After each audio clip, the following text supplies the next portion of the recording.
Well, hi there. Thanks for tuning in. I'm here with another very special guest, as always. This is Colten McKinley. And Colton, thank you for coming on my show. Of course. And as y'all met Remy. I mean, come on, he's my little filming buddy. Yeah, I think you got jealous. Like it's about me. That's right, Remy. He's very jealous. Yes. So yeah, he's here today. So Colton. Yes. We have met each other. I've been trying to remember how exactly we met. Yeah. We live in Fort Wayne, Indiana. Well, you technically don't. You were born in Fort Wayne, right? Yes. Okay. But you do not reside in Fort Wayne, Michigan, is it? Yeah, Michigan. Okay. Yeah, right on. So we met in Fort Wayne, and I don't know. You were a female when I met you. Correct. You were, and by the way, I've already got permission from Colton to use his dead name for the audience. Using a trans person's dead name is a very taboo subject. It's something that you should either ask their permission to use it, if they even tell you. They may not even want to tell you. I just want the audience to understand that a dead name to a trans person is a very taboo subject. So you would give me permission to use your dead name, which is Mary, and that's how I met you. Yep. And I want to tell you my first impression of you when I met you. Okay. I've never told you this. You have not. Right. So I'm thinking it was like somewhere around like maybe 2015 or something. Did I have my new Mustang at that point? Yes, you did. Okay, so it had to be after 2015. Got it. There was softball involved. Softball's always been involved in my life. So, I don't know. It's probably a dating site. I mean, I truly, dating's more than if you're not on the dating websites. Let me tell you, it's a lot about friendships too, especially in the gay community. So I had met you. You'd already come out as gay. In other words, a lesbian. Right. Tell me. Well, let me get back to my first impression first. My first impression of you was you're very new to the scene. In other words, you're like a baby lesbian.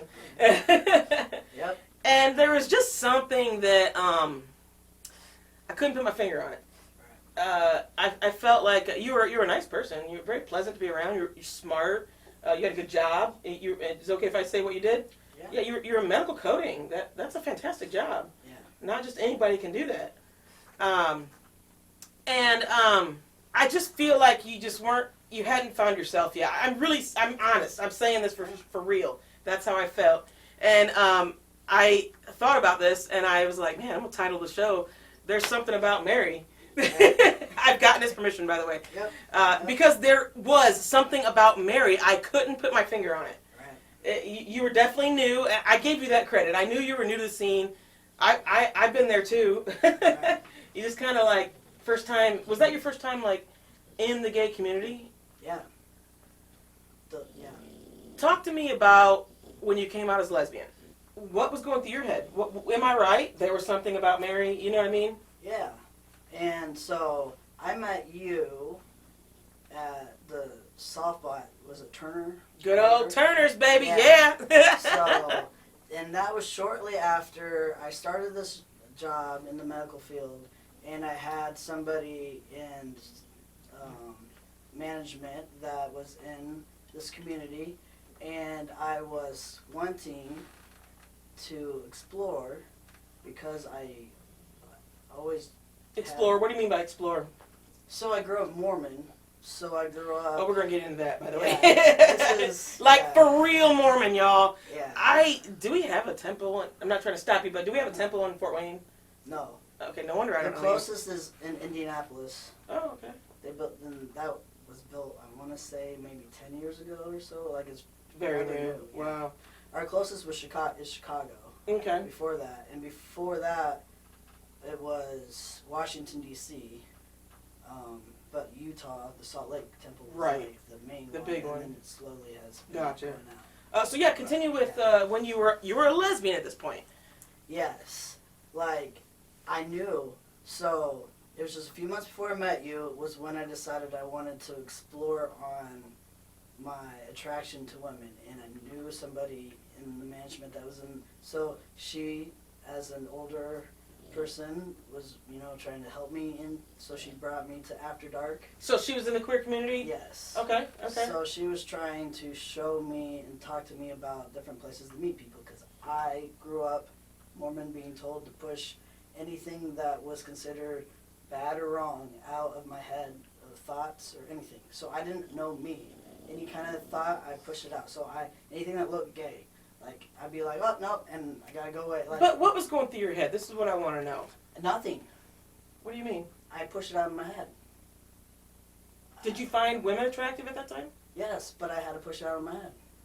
I couldn't think about it. You couldn't have those thoughts. It's kind of similar to my story in a way. You have Like, to, I believe, something I else. feel like I was born straight. Not that I don't think that you can be born gay. I totally think you can be born. I know people that are born gay, let me tell you. Right. But for me, it was more my environment. Like, I was in a very religious environment myself. Okay. And you're right. I pushed it out.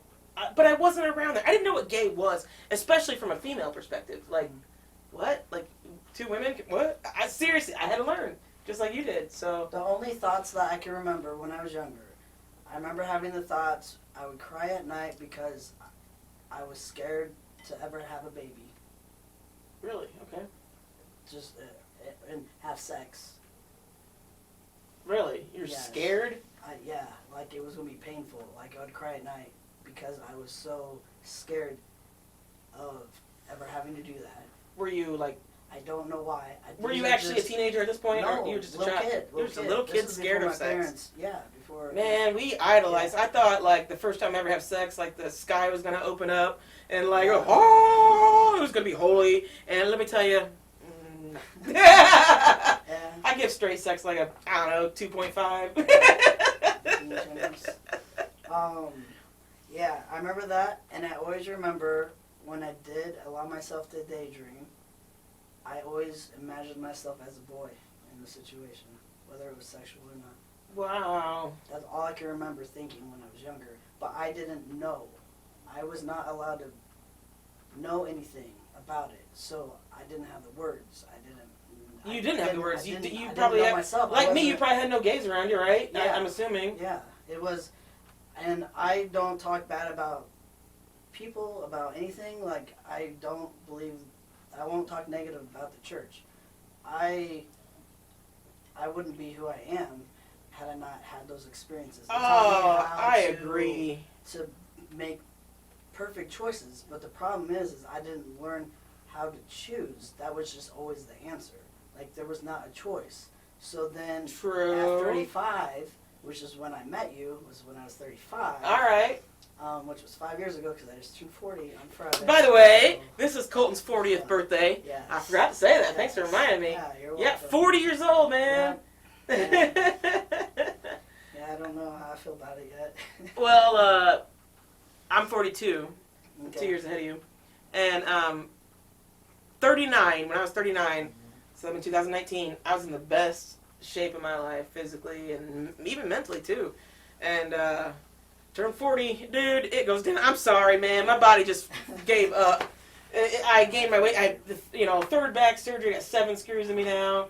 So you're just the exact opposite of me. You were overweight back then. Yep, almost 300 pounds. You were that big? Wore a size 42 pants and men's pants. Now I wear size 30. God damn it, that's the size I wear right now, man. So thanks, Colton. Yeah. You're welcome. Now I wear size 30. You rock. See? So, See, you can do it. I don't even remember the size I got down to when at my smallest, but in 2019. Did you know that we went to high school together? No. Oh, you didn't know. I surprised you with this. We did. My Okay. senior year at Northrop, I graduated from Northrop, Okay. 98. Okay. Yep, 2000. And you were 2000. So, but I didn't go my freshman year, so we weren't, no, it wouldn't have mattered. I guess we were there my junior year, too. Whatever. Okay. I was a senior, because I didn't go my freshman, I'm trying to think. I didn't grow up there. Northrop is like a big blur to me. It's a huge school. Yeah. Very, very big school. And my parents divorced and sent me to this big school that I didn't really know too many people. So My class alone was over 500 people. I think mine was like 700 or something. Like, Yeah. So I the was just- school it's just a alone, blur. It's like, what, like 3,000 people? And one of my regrets is not playing basketball. Yeah. You played, Yeah. right? My freshman year. Why I only wasn't your ma- freshman? I didn't make it past there because I can rock like church basketball And Just like I played a whole lot of church softball, let me tell you. That was probably my fondest I was memories, like the honestly. MVP, but when it comes to Dang. actual basketball, I tried in middle school. I went to Shawnee, and That leads into the big school in Fort Wayne. the coach actually was the freshman coach for Northrop my freshman year, and his daughter was in my Oh, graduating man. class, and so I made it my freshman year Right. because he let me, and probably had maybe one or two too many people on the team, probably because of that. But I didn't play that much, but I did score a basket once, and I stole the ball once. So What there's position were you? A guard, because I'm Really? short, 5'5". Oh, my gosh. My proudest moment, 7th grade, baby. I made 5 3-pointers in one game. Nice. And not a goddamn person was there to see it. Aw. I will shout that from the moon. That to me was like, one of those 3-pointers was from half court. Yeah. Like, nice. literally, I just threw the ball up. I should not have shot that one. But I just threw it up at half court and went in, and I'm like, holy shit. I get it. I was reading my journal from back in '97 because my girlfriend is a little bit younger than me, and she was born in '97. So I just, for fun, was reading through my journal, which was basically nothing. It was like, dear journal, I made a basket at basketball today, or like something. Oh, yeah. Like it was the tournament for church basketball, and I won the 3-point contest and the free throw contest. And I was like, have a good night. And that was it. I was like, okay. But yes, I definitely was proud of my church ball. But All right. So going back to high school, did you happen to know Brandon Blattner? did not. A.K.A. Dellalicious. Yeah, I did a video with Della. Yes, which I saw, which I loved, and I've shared for a few people. Excellent. Della is my favorite. Aww. And I remember when I met you, and it was the softball thing at Turner's, and he was there because he wasn't dressed up. Oh, yeah. And I Della, was like, you ain't got no room to talk about softball because you hang out there too. Yeah, and I was like, I know that She likes to talk voice. about the cliche lesbian softball. Yeah, I get it. I know. I am very cliche in a way. I don't know. Okay, I feel like I've definitely grown and learned more. But I feel like I was a baby lesbian too, just like you were at one point in your life. I just was never upset with my body or my genitalia or, I am upset with my spine. But that's a different story.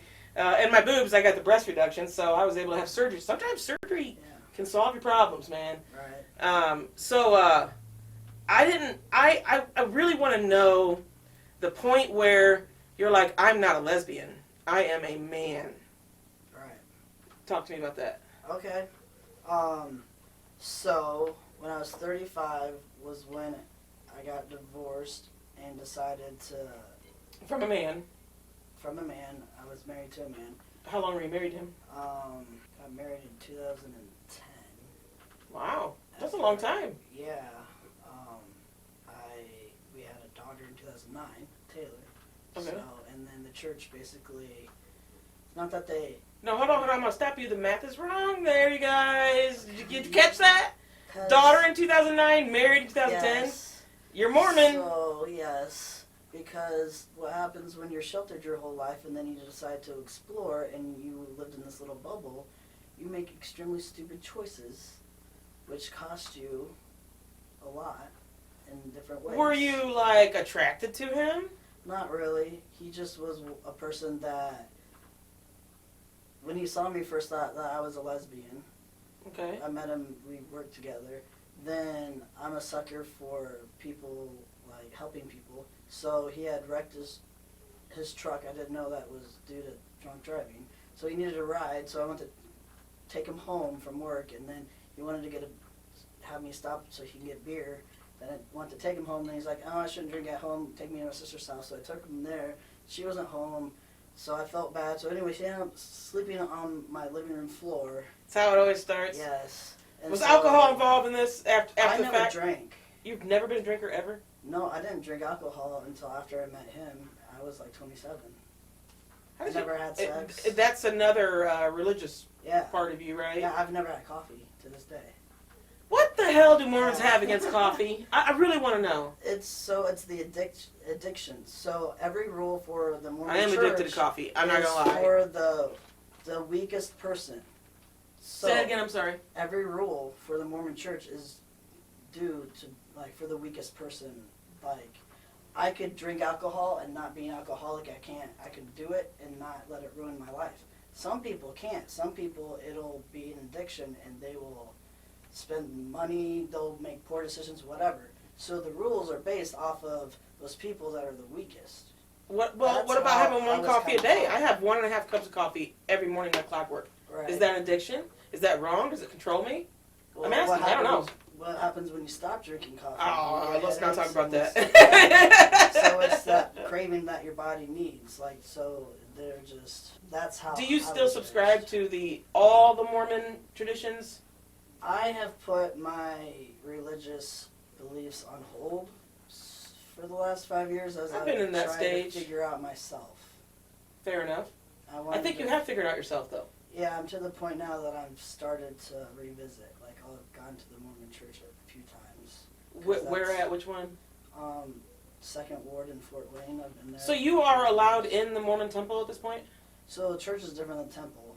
So the okay. church, in the recent republishing of their manuals, has specifically changed it. It's the first time now that they've actually addressed transgender. And they Really? said that a transgender person, they will call them by the name they would like to be called, Okay. and the gender, the identity that they would like, but that in the records, it's their birth gender. They can attend meetings, they just cannot hold a calling, which you don't get paid for, but you can't hold a calling, you can't go to the temple. So those are, it's so you're a restricted member, but you can still go to church and attend the meetings. I want to know how you, as a But being born gay- Hoosier in but being Indiana. gay is a sin. And Oh, so what? it's still in there. So Well, you're not gay now. You're a straight man. that's how I feel, but I don't know how. How did you, your whole family, let's go back to your whole family, because it wasn't just you that became, your family is Mormon. Correct. And how does someone find Mormonism in Fort Wayne, Indiana? Please tell me that, because I don't, you're the only Mormon I know. Yeah. Honestly, I don't think I know, not especially locally. There's a lot here.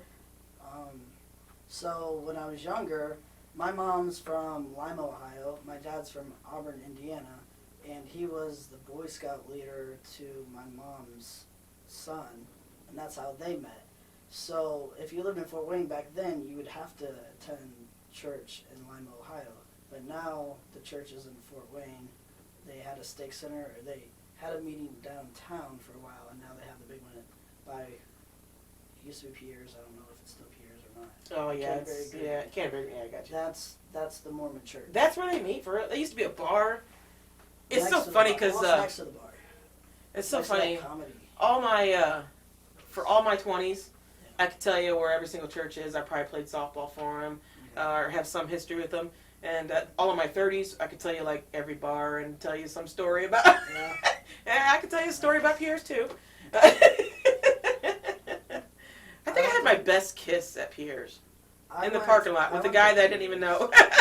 Still the best kisser ever, though. Yeah. I had no regrets on that one. I didn't even talk to him. It was just literally, I'm walking to we're leaving, and I see a guy, and we just start kissing. Huh. And he's still the best kisser ever. Huh. But anyway.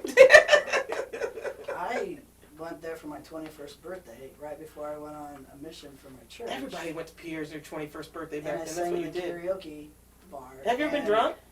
Yes. So you do drink now. Yes. So you're already against your own. Yes. I know you said you're on a break. I've been there too. I called it a. It's on the back burner right now. I'm kind of taking a break from it. I called it a break. But a lot of that wasn't because I was against the values of the church. It was because I was working third shift. I had like 3 jobs. I mean, it was. My 20s were crazy, man. Like, I was busy. I was too busy to do anything. But I was still trying to find that godly Christian man Right. in most of my 20s.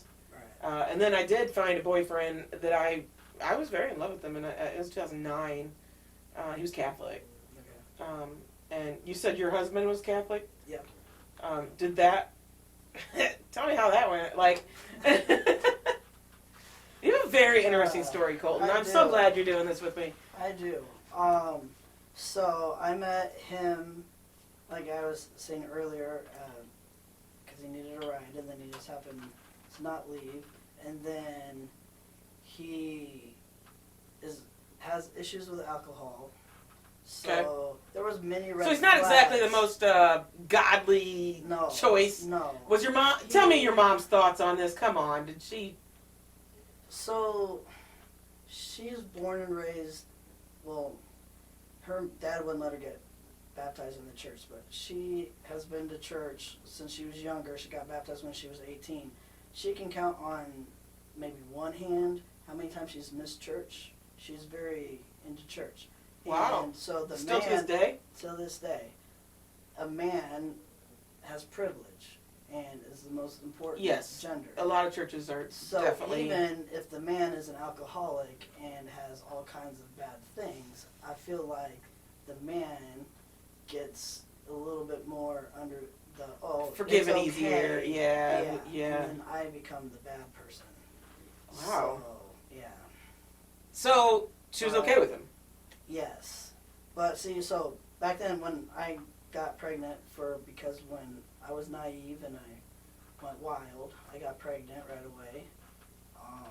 Even though I wasn't attracted to him, it was just being free and making. It was probably the first guy that really made a move on you. Yeah, and he was just insistent, and it was actually kind of not mutual the first time.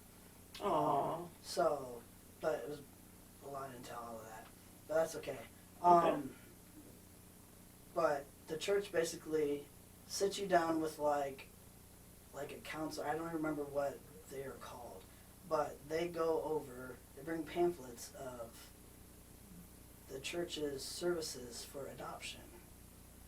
Because abortion is no. Okay, gotcha. So just checking. basically, I'm being told that I need to give my child up for adoption because the family proclamation says that a man and a woman get married and that a man and a woman, that the child deserves to have a mother and a father. So I didn't have a father to go. So basically, I ended up marrying him. Okay, I'm going to stop you real quick. Yeah. Because when I met you as Mary, Yes. I remember you said, I married, it's not an exact quote, I'm paraphrasing based the way I understood it. I'm hoping I understood it right. You had said that you married him mostly to please your mom. Mm-hmm. And to have, your mom wanted you to have kids. Like, your mom was the big, like, please have kids, I want to be a grandma type thing. Well, the Mormon church is you multiply and replenish the earth. And you have a very big family, don't you? Yeah, I'm baby of 7. 7? You're the baby? Yep. There's 7 children. Mm-hmm. Not all still alive, but there was a total of 7 of us. Have your siblings been cool with you? You know what I mean? I mean, nobody's has said anything bad. It's just the whole, I started dating females at first. At that point, I had built a room on the back of my house for my mom. She was helping take care of my kids. I was trying to understand myself. You were still working from home at this point, right? I was working from home and raising my kids that were young. And I don't know you from a dating site because the only people I ever talked to on the dating sites were in Michigan because I was too scared to do anything in Fort Then Worth. how the hell did we meet? We met at a softball game because I was told to go to Turner's because that's where I would find lesbians because I didn't know I tell where to everybody go. that. It's like, It's the lesbian holy land. Yeah. It's So Mecca. that's where I met you.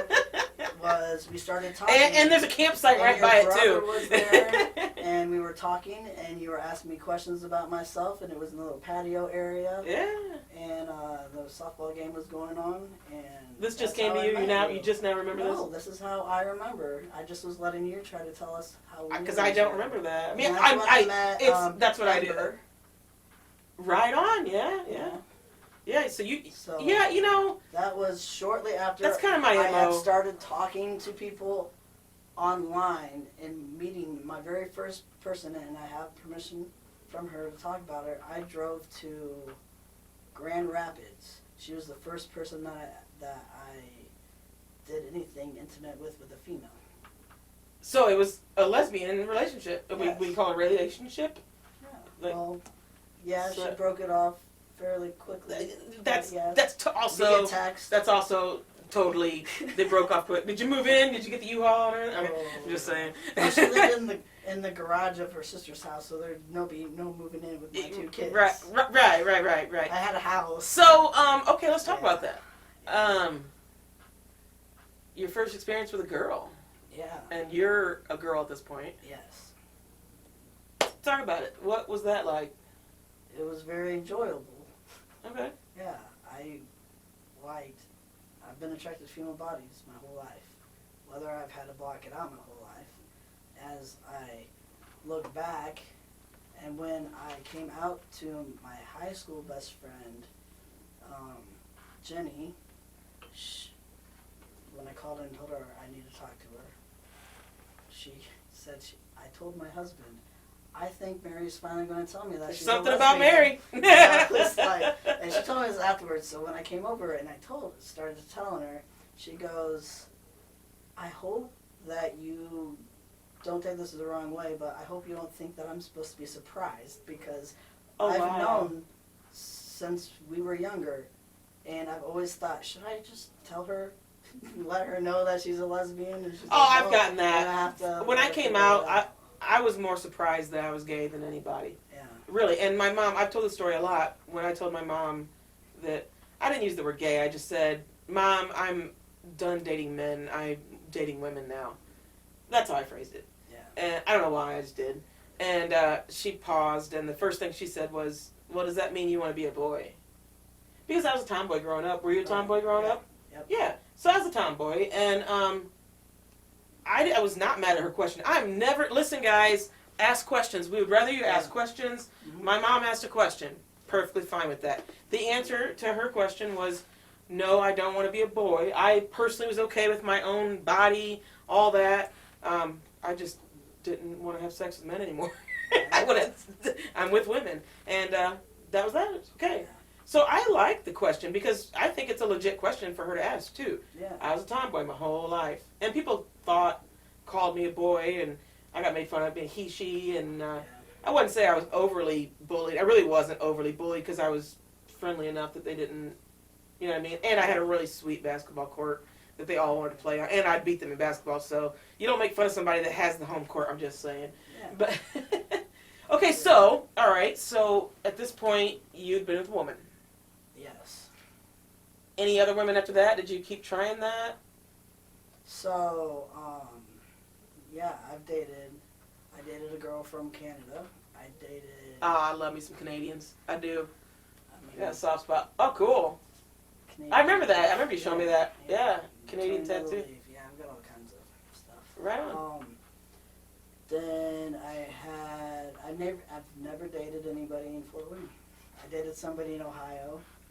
That's how it is. That's called a weekend trip for a lesbian. Yeah. It's like a 6-hour drive, no problem on a weekend. Well, so I started dating this girl from Kalamazoo, and I never told my mom, even though she lived with me, about the stuff, because I guess Your mom knows you're a lesbian at this point. no, she didn't. Whoa. So when you met me, Because, yeah, you weren't out to your family at that point. No. You're just really well, to select people, friends and whatever, like yeah, you said. select sisters. That, Gotcha. yeah. Okay. So, my mom basically raised us as you don't talk about things. Don't. Oh, whether that's it's good or it's tough. bad. You don't talk about it. Like if she wants to talk about it, she'll talk about it. But so Is she still like that? I'm just curious. yes. So we That's tough. really haven't spoken much since all this. So I had proposed to this female. You're allowed to talk about it. What's your name? Talk about your fiance. Fiance. No, this is my ex. Oh, my bad. Sorry. We'll get to the current fiance. Yes. Sorry about that. Yeah. Oh, definitely No, tell me about you're this good. though. So she came to help clean my house because I've been female, but I've never been the mother Domestic type person. Did you have, I'm sorry that I'm going all over, You're but fine. your life is all over. No, It no is. offense. Like, No. really, you have so many different areas of your life that are all connected, by the way. Yes. So we are gonna. forgive us. We're gonna bounce Yes. around a lot on this one, because I can't. I There's have. no from beginning to end. That's what I'm trying to because say. Stuff in the beginning doesn't make sense. It's like those movies that towards the end, then they give that key reveal, and then you go, aha. Now I'm thinking from the very beginning of the movie, and it all makes sense. They all were dead or whatever, you know. I like that word, key reveal. We're looking at the key reveal, Yes, people. This yes. is.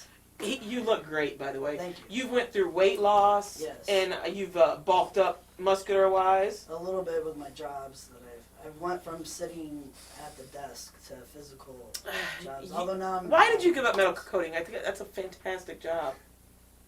Real reason? Yeah. I can't.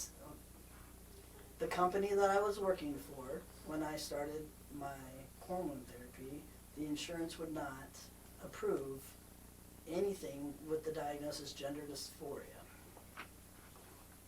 I cannot work for a company that will not, who is for the community. And it's medical coding, you guys. Their slogan is for the community, but I am not part of the community, and that is what I wrote in my 2-week notice, and I got a phone call from head of HR wanting to know what I specifically meant, and then when I explained that my diagnosis was not covered, I was told, so you're quitting because you don't like the insurance benefits, which is not at all.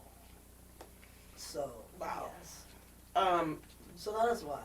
But there's medical coding in Michigan where you live now, right? Yes, and I started doing that, and then COVID hit, and then I realized working from home, going through male puberty, which is what happens. That's what it is. It's male puberty. Yeah.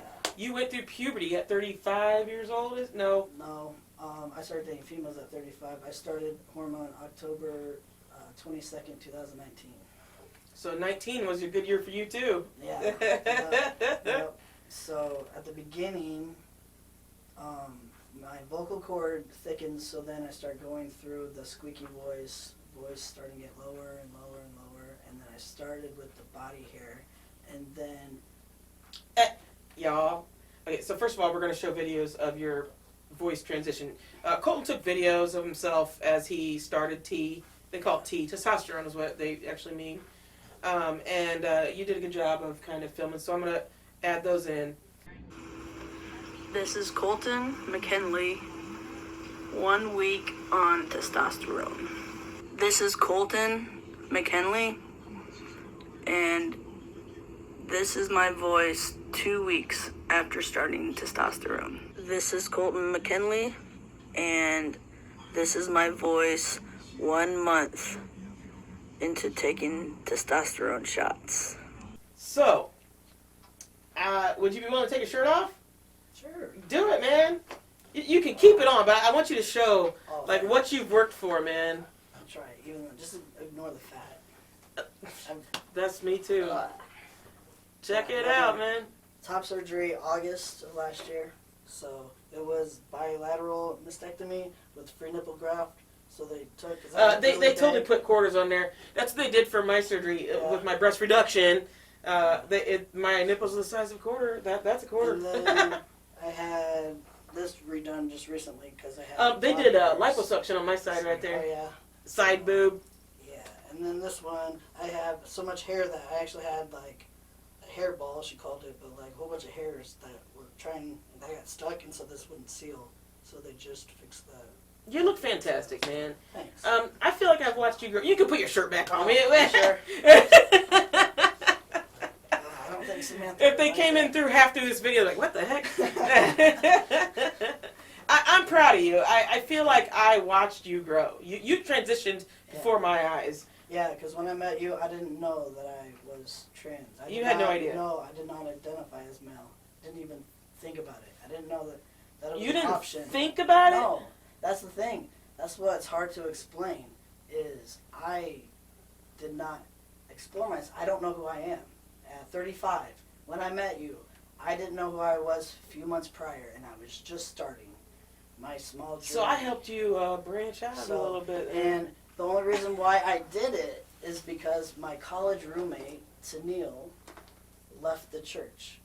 And see, the church teaches where did you go to college at? Explain that. I went to college at, it was called Rick's College.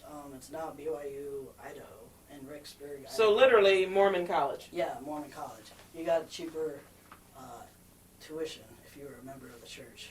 So when I got in. So I got a lot of questions about Mormonism.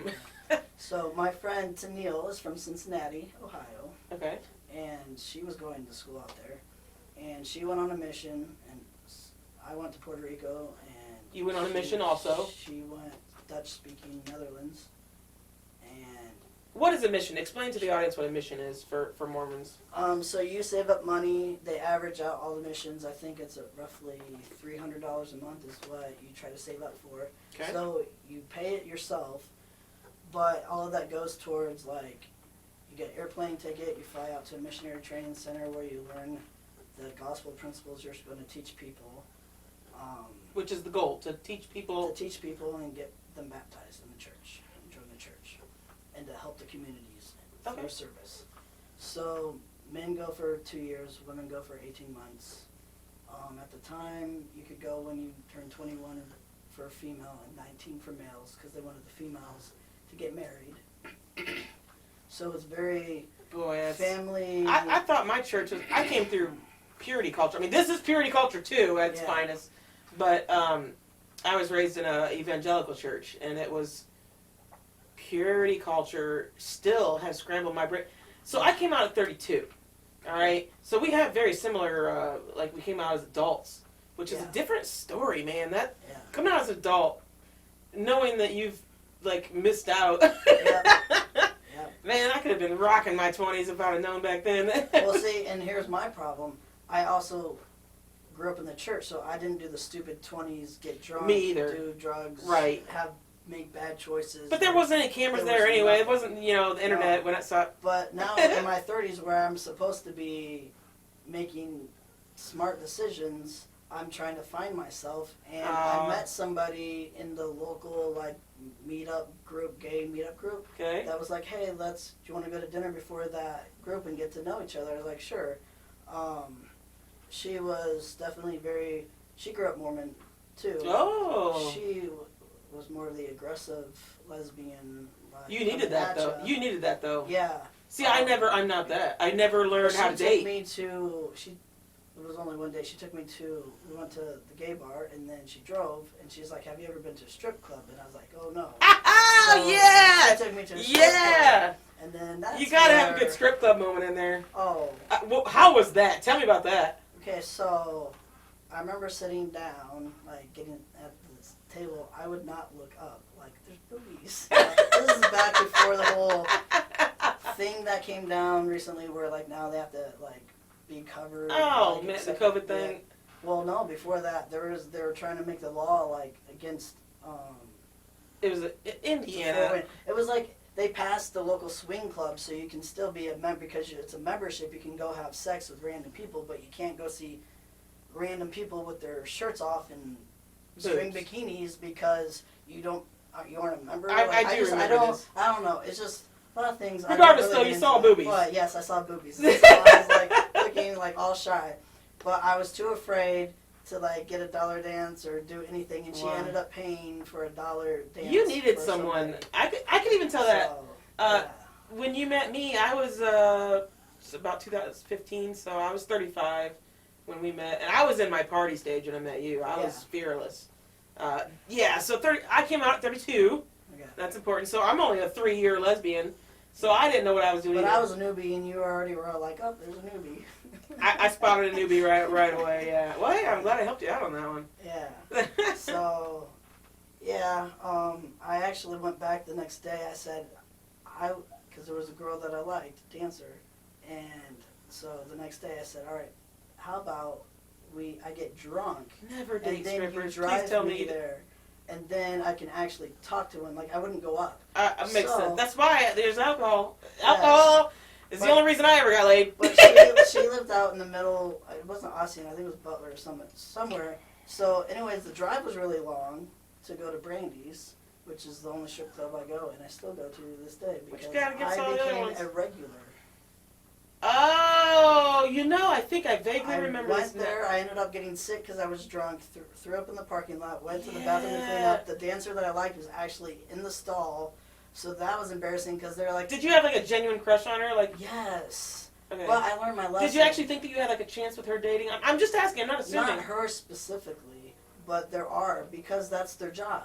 And I'm not going to knock their job. And you needed their job is that. You needed to that. spend money on people to make you feel good and you feel love that. important. And sometimes that gets your hopes up, even though it shouldn't. But there are people that have met in the club that I know and are together.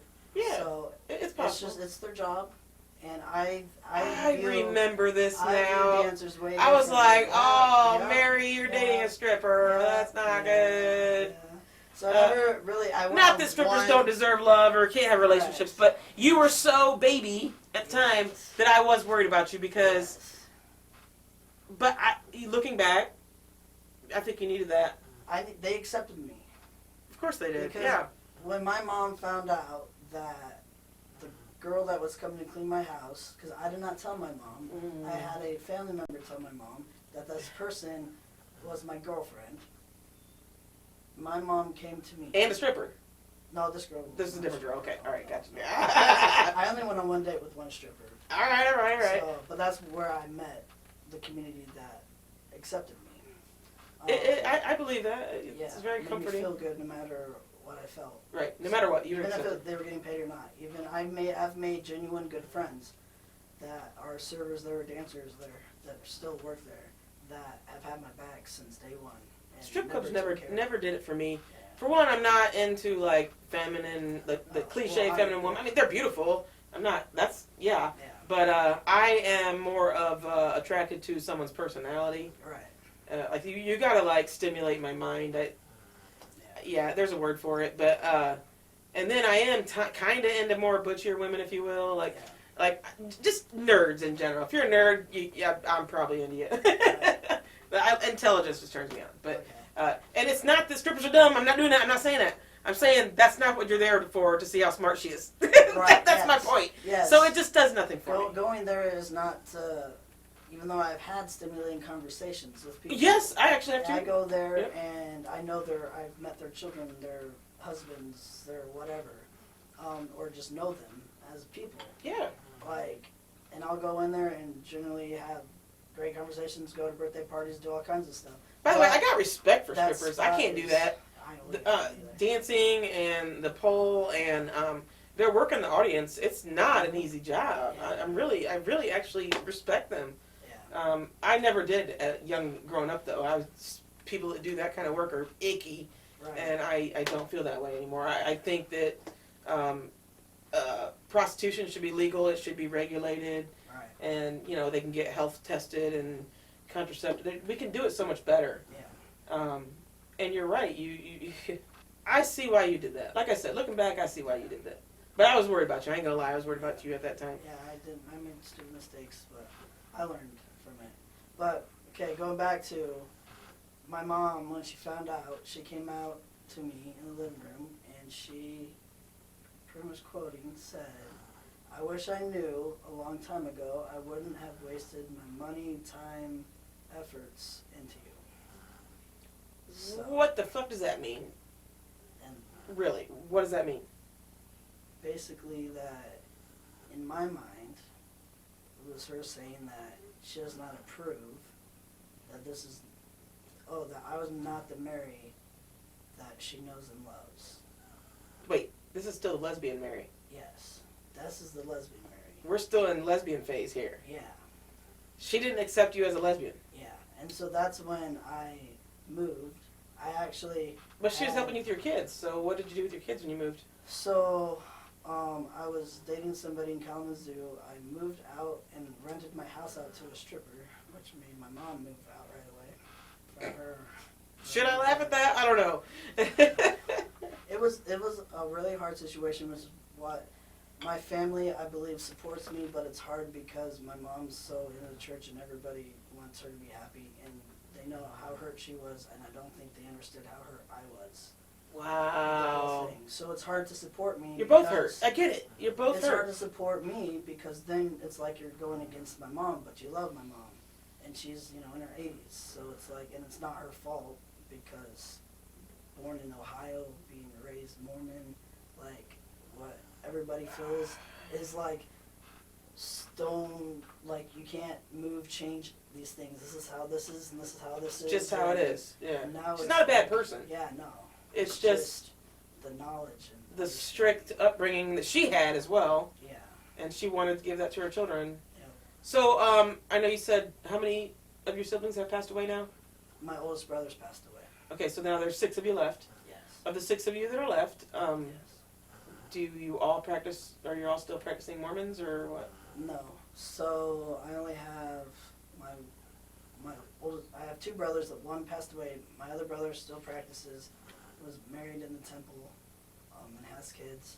Does he Lives in accept you? Indiana. I believe so. Don't talk to him that much. How come? I really don't talk to a whole bunch of people. I kind of had to separate me from everything so that I could actually take the time to, without bias from anybody, figure out Does who I am. well, I completely agree with that, but So does he now know it's- about Colton? Is kind of where I'm Yes. getting. So he Yeah. knows about that. Okay. Yeah. How'd you choose the name Colton, by the way? That was the name I wanted to name my son. That's adorable. And, yeah, and my ex-husband didn't like it, so we settled on Lucas. Because he calls him Luke. I like Luke too. So, Middle name? Do you have a middle name? yes, it's my dad's middle name, Ernest. Colton Ernest. Yeah, I like that, man. That's pretty cool. thanks. What was your middle name when you were married? Ellen. Mary Ellen. Yep, so it was Mary Ellen and John Boy. It's my brother. Wow. Yeah, Let's talk about your dad. Talk about your dad. So my dad passed away as a freshman in college. So after he passed away, my sister let me know that when my mom was pregnant with me, she walked in on him in bed with another man. Yeah. Whoa, you Which never told me I this. know, that's why I wanted to wait till now. Yeah, we gotta talk about this now. So because of that, When she was pregnant with you. when she was pregnant with me, so she was committed to Parkview Behavioral Health. I've done a few stints in there too, by the way. She was heavily medicated, and they told her that it would make me be very chill as a human being. What? Yeah. So that's. You are chill. I'm very chill. You're extremely chill. So I believe that was true, but yes. So, But I'm sorry. I love science. I love to learn. I respect. I have a medical license myself. yeah. But to say that this medication is going to make your kid chill, no, I'm Yeah. sorry, I'm not. Yeah. But you are chill. But we can't. Whatever. However it happened, we don't care. You're chill. Yeah.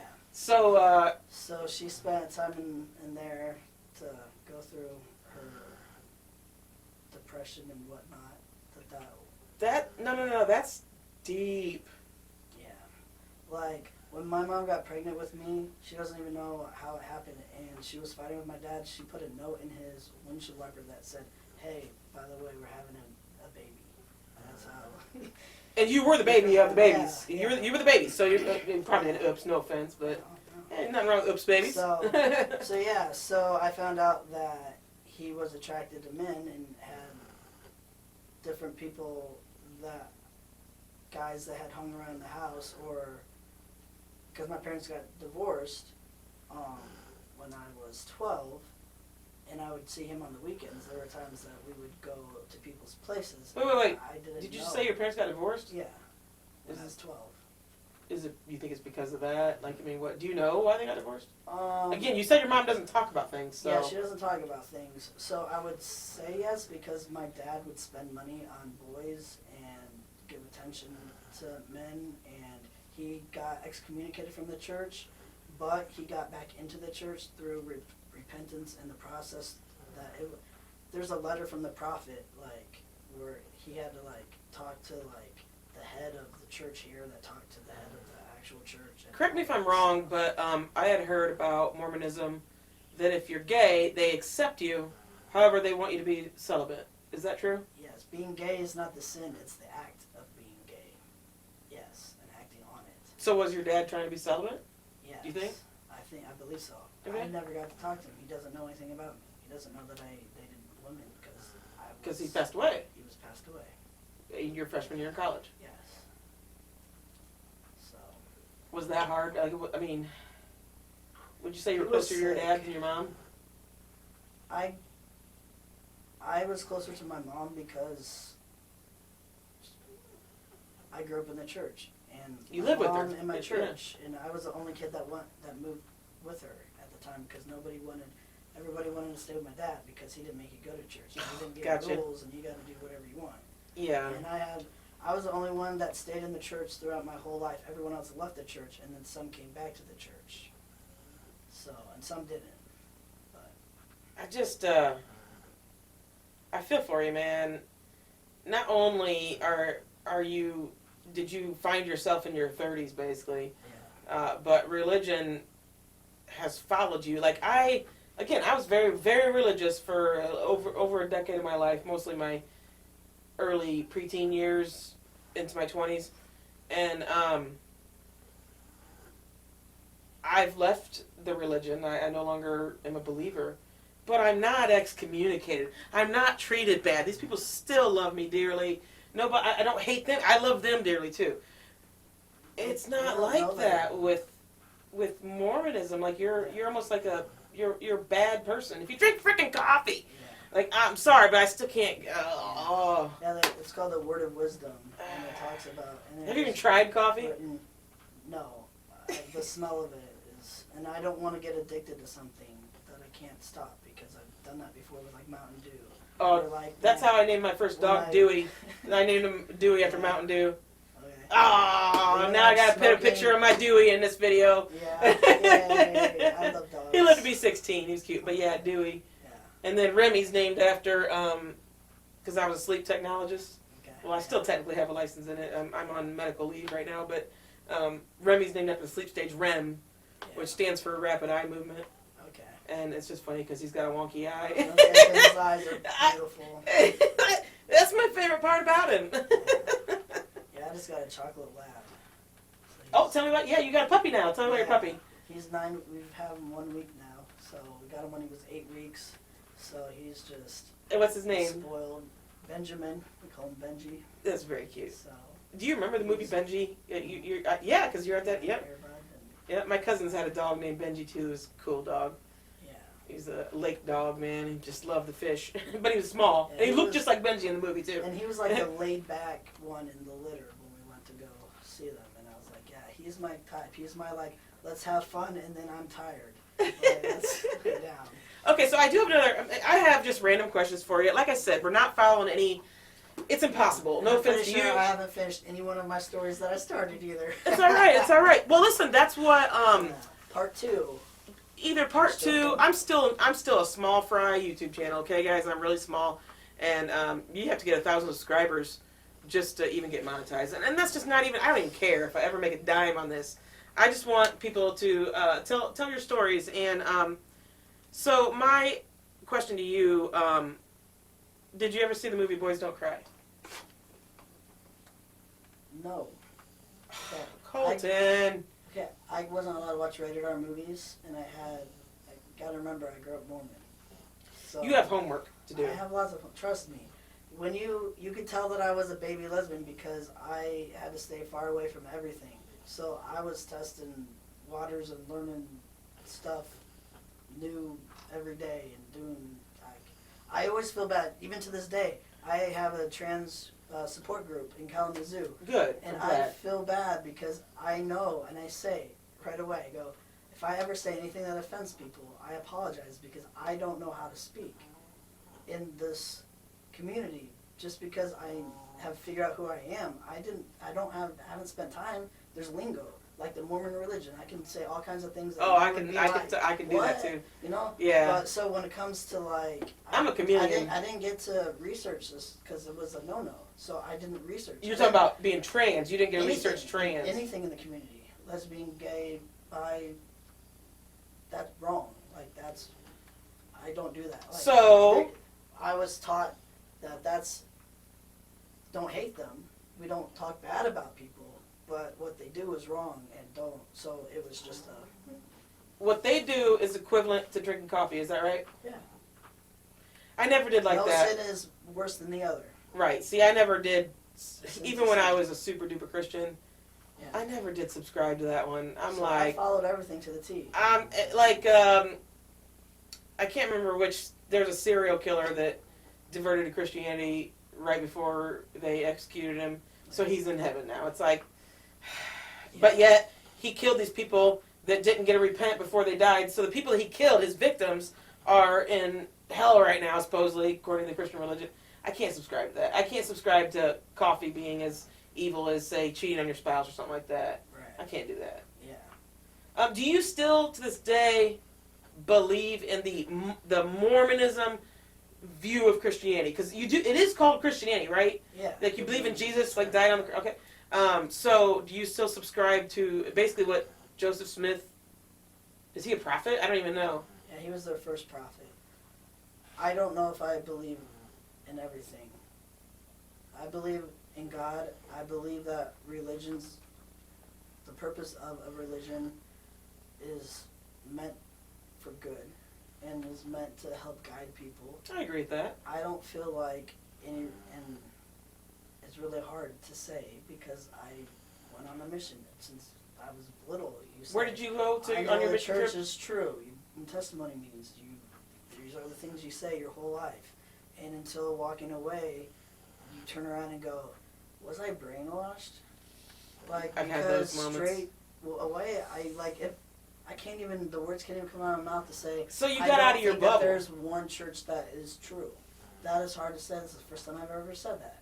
Can I tell me if I'm right? You believe in a higher power. Yeah. But you don't necessarily think that you subscribe to any denomination of a church because they're telling you how to believe and how to worship and all that. What's right? You're what's wrong. you're now at a point where you're like, I believe in a higher power, but Jesus, born of a virgin, like I don't know if I subscribe to that. Is that still part of your? I feel like I believe that Jesus is the Son of God and came down to earth and preached, and I still believe in the Bible, but I don't believe in setting rules and creating a specific religion. I believe we should believe in God and do our best to be good human beings, but I don't believe there should be you have to pay 10% of what you Right. owe.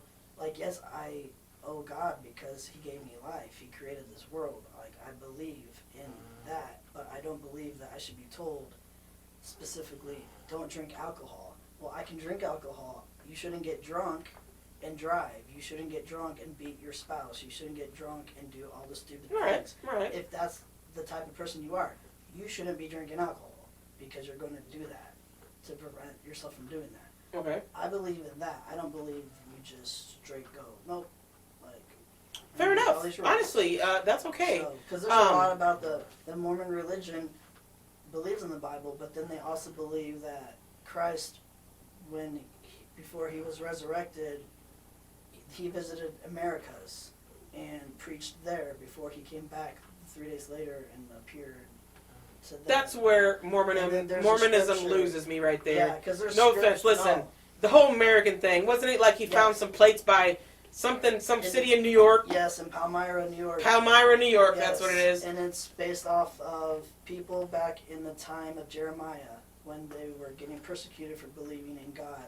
There was a group of people that left, that God told them that they were chosen, that they needed to leave, and they listened, and they went and they built an ark, and they traveled on the seas, and they ended up in the Americas or Puerto Rico. Even Puerto Ricans, they have some sort of history where Yeah. it has some storylines that kind of correlate with what the scriptures kind of talk about.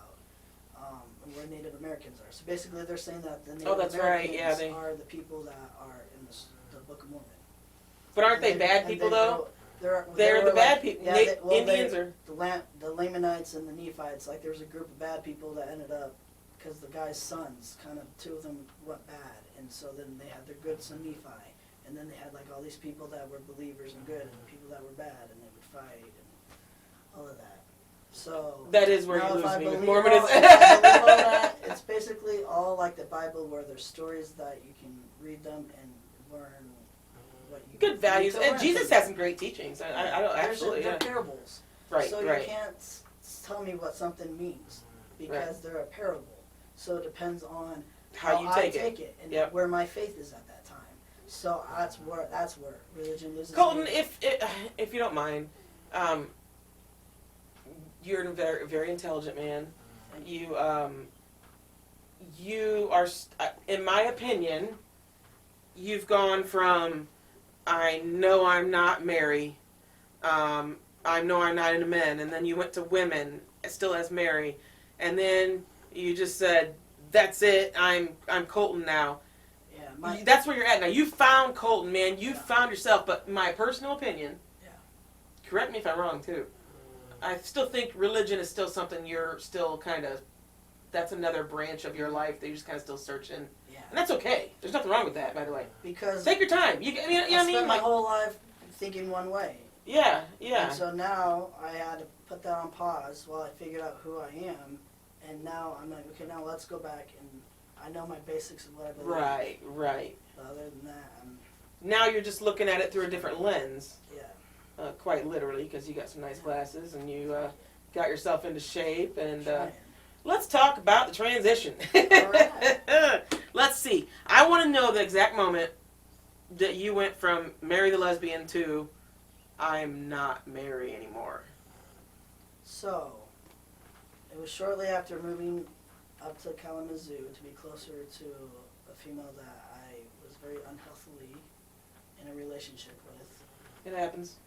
She wanted somebody, a female that looked male, that you couldn't, like, you were kind of like, wait, man, woman. Butch female, butch lesbian. Yeah. Yeah, why is But- a butch lesbian not good enough for you?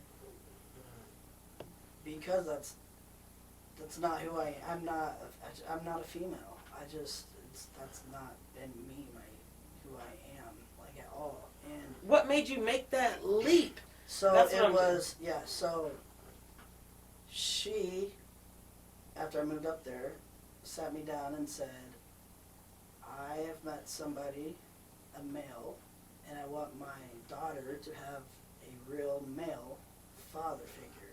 So we can no longer do anything because I need to pursue this. So it broke my heart. She left you for a dude. It broke my heart, yes. And I, deep depression, laid on the couch, didn't eat, cried, and I was like, I can't have a female be the reason that I'm, like, to make me happy. I'm like, why am I not happy? Like, Wow. I'm single, which could be sad, but, like, I was just kicked to my stomach, and that was when I happened to stumble upon before and after, because I had kind of talked about transitioning to male, because I knew that at the time she liked guys and girls, and I kind of was wanting, but I never really thought about it, but I kind of had that I mean, you thought. kind of were a butch lesbian at the time. You'd cut your hair short, Yeah. and you wore simple clothes. It wasn't like you were wearing. I mean, you certainly went through your life wearing dresses, and Yeah. You did all for that? Church stuff, yeah. yeah. But, like, even in school, I always wore sweatpants, and I was always, like, tomboy. Okay. I was never girly. I don't like pink. Stuff like that. It's always been What kind of toys did you play with stuff. growing up? Um, That's one of my favorite questions, by the way. I remember trans playing people. Clue, and board games, but I watched sports. I was the biggest Michael Jordan fan. My mom bought posters of Michael Jordan, Dennis Rodman, Oh, yeah. 3P. Like, I was baseball cards. I actually brought you something that I found in my collection. Rob Dibble. Who's this one? I think it's another Rob Dibble. That's Barry Larkin on the back. That's Barry Larkin. Oh, it's 2 cards. They want to stick together. There Barry it is, Larkin. baby. Yep. Barry. Yep. Barry. We're putting him right here. I Next to figured. his, There you go. in case y'all ever wondering why, did you notice I got autographed Chris Sabo over there? Yeah. Nice. That's a new one. And then I put the white Votto jersey because it's better with the light. I'm learning, you guys. I'm learning a studio. The white absorbs light better. Okay. And it's a baby Barry. And I ordered an autograph Barry Larkin jersey in the mail. It was like the first thing I ordered because he's my dude, man. Love me some Barry. Yeah. I may be gay, but it ain't because of Barry Larkin. So, and he is aging. Oh, he's looking good. He does a commentary for the Reds now. Anyways, so here's the first autographed jersey that I ordered, and he never came. Everybody else came, but not him. So my goal is to go to a Reds game. I do have a Barry Larkin jersey. It's just not autographed. Okay. And he's going to sign it Love Barry, because I know that's how he would have originally wanted to sign it, you guys. But this is very sweet of you. Thank you very much. Yeah. Yes, definitely. Yes. Oh, and so who was this? Rob Dibble? Who was It's this him one? again. It's him again? I don't know much about him. No. Yeah, I don't know either. Were you a baseball fan? I was a really Braves cool. fan. That's staying there, baby. I like that. I like that a lot. Thanks a lot. Yeah. My brother, he secretly, that's the key to this. He secretly collected, because he collects like football cards and all that stuff. He secretly collected Pete Rose cards for me. Aw. I think he was gonna give it to me on like my birthday or something, but he totally gave it to me like 3 months before my birthday. He just couldn't wait. Yeah. And I have those kind of locked away somewhere, not on display yet. But I'm thinking I'm gonna display them somewhere. They need to go in here. Yeah, but that's very sweet. Thank you very much for that. No problem. Yeah, so I collected a whole bunch of cards. I did Girl Scouts. Did a lot of church activities. So Your life is clear. You know, I still didn't know that your life was that involved in church. Yeah. Yeah. Man, I thought I was involved in church. We went 3 times a day or 3 times a week. Sorry. Yeah, no, we have 3-hour churches on Sunday, and then the youth has a thing for an hour every week. Yeah, and then Puerto Rico for 18 months. Had to go to the Dominican Republic to their training center there. That's deep, man. That 12 weeks over in Spanish. I could speak it fluently at one point. That was in 2000 when I went. you can speak fluent Spanish? Mm-hmm. I knew you were Yeah. smart, but damn. Yeah. I have so much respect for people that can speak a different language. I'm jealous, first of all, because I was an idiot in high school and didn't think that I needed to learn another language. That's 2 regrets. I didn't play basketball for Northrop, which we would have played on the same team. Yep. I was a guard, though, so I may not play at the same time. And then my other regret is not learning, at least Spanish. Yeah. Those are my 2 biggest regrets about high school, for sure. Yeah, I learned French in high school. But, Yeah, I took French, too, only because and all they I kicked can me out of do Spanish class. is bonjour, comment allez-vous? Très bien, merci. That's French. Yeah, that's about all I know. This is a true story. I took Spanish at Northrop there, and I was doing so bad. And the Spanish teacher literally came to me, and I remember this clear as day. And there's not much I remember about high school, but I remember this. I was flunking, and she looked at me and she said, oh, now I'm going to forget it. Damn it, I forgot it. But El burro sabe más que tú. El burro sabe más que tú. Okay. Do you know what that says? It sounds like I don't know if it was a donkey, but more than you. The donkey is smarter than you. Oh, so okay. I don't know if I said it perfect, guys, but that's how I remember it. Yeah. And that's all I remember from Spanish, okay? I can count to like 10 or something, but whatever. And so she gave me an option of either taking an F in her class, which you couldn't do because you needed to have to graduate, Yeah. or switch me over to French. So I took French.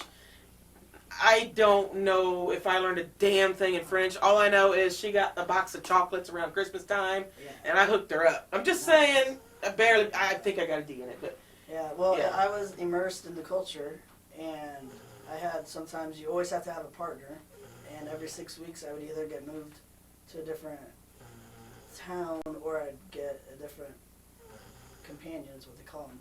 And some of them are from, like, Honduras, Guatemala. Like, they don't speak English. Oh, wow. So, like, everything had to be broken Spanish, trying to explain things, and to the point.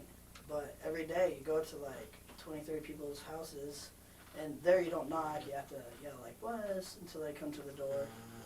And then you're just like, hola, somos misioneros de la Iglesia de Jesucristo de los Santos de los Últimos Días. Estamos aquí. That picture of you standing in front of that church, Yeah.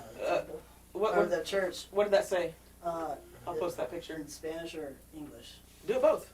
In Spanish it says La Iglesia de Jesucristo de los Santos de los Últimos Días, which Okay. is the Mormon's church, the Church of Jesus Christ of Latter-day Saints. Okay. So. Man, I respect the learning that they want you to do. Yeah. As opposed to like Jehovah's Witness, where they don't want you to learn. Right. They really want you to stay in that bubble. They like if you go to college, they'll let you go to like a trade school. You got to get like permission to learn a trade, but they do not want you to go to college and learn from those liberals or whatever you want to call it. Yeah. But I went to a Catholic college. I loved college. Go Cougars, University of St. Francis, Fort Wayne, yeah. And it got me out of my bubble. They didn't force religion down me. They were Catholic. I had classes taught by nuns. I took a Bible course, taught like from a historical perspective, which I had never looked at the Bible that way. From literally a historical, where they're not trying to preach at me, but I found that super intriguing. But it got me out of my bubble, and that's where so like you, I grew up thinking, this is how life is. You should marry a godly man. You should, as a woman. Oh man, lots of pressure on me as a woman. Oh, yeah. That I should want to just get married and I should want to have the kids. And I don't know if you were like this, but I never had a maternal instinct. Like in my 20s, I wanted a kid, Right. just because like, why not? I was into men though too, so that but there was a lot of pressure on me, and my life just wasn't going that way. Like I couldn't get a boyfriend, and so I just focused on my studies. If there was a guy that was new that showed up at church, my mom would go up to him and go, "Hey, there's my daughter Mary over there. She's single." Like there was a lot of pressure. But what I'm saying is, when I went to this Catholic college, that's when I got out of my bubble. Like you went to a Mormon college, so maybe this is different for you. I started seeing people that were Catholic or whatever religion, because they didn't really, like I said, they didn't force anything down our throats. But these people, everybody was having sex, everybody was drinking, everybody was doing this, and I'm like, what the hell have I been doing my whole life? I'm missing out on some of this. I was still very religious for most of that, so I wasn't like, I don't think I drank till I was about 23. Okay. I didn't lose my virginity till I was 23 also. My college was not, experience was different. Couldn't wear shorts in buildings. It was a dry county, so no alcohol. I lived in the dorms, so people from the opposite sex could only be in your common areas up until like 8 p.m. and then they ring the bell. We had that too. You had to shut the gates, and they all had to be out. We called it the line of chastity. The guys are allowed to be inside the apartment in the living room, but they couldn't go past to where the bedrooms were. Did you wear the magic underwear? Yes, I was a missionary. I went through the temple. Do you still own a pair of magic underwear? I don't. I burned them all respectfully. Explain. The garments have certain things on them to remind you of different covenants you make when you go through and that you promise to God. And I took it very seriously because Is it a purity thing? Is that what? Please explain the underwear to me. I want to know. There is passages in this Bible, I don't remember where, that talk about people that wear clothing to remind them of their commitment to God. And that's what it is. You go through the temple and you make promises, two-way promises with God, telling, you basically, you're raising your hand, you're committing to these promises you want to make, just like when you get baptized, you're promising to make good decisions, you're getting washed of all your sins, you're going to repent if you do something bad. So you're basically just upgrading to a more higher commitment of how you're going to live your life, pay tithing, do all of that stuff. And then you wear these garments to remind you specifically of certain symbols that are secretly kind of sewed on there for you to remember certain commitments.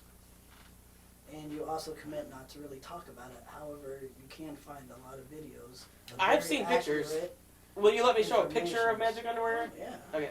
I mean, that's fine. I'm just saying, No. so when you get rid of them, But are they the Like- same men and women? We're the same? the styles are slightly different. But I mean, they go down, they're like basically like boxer shorts. They go down to almost to your knee. And then, like, the T-shirts that kind of go just over your shoulder. There's that kinda T-shirts come down. too? Yeah.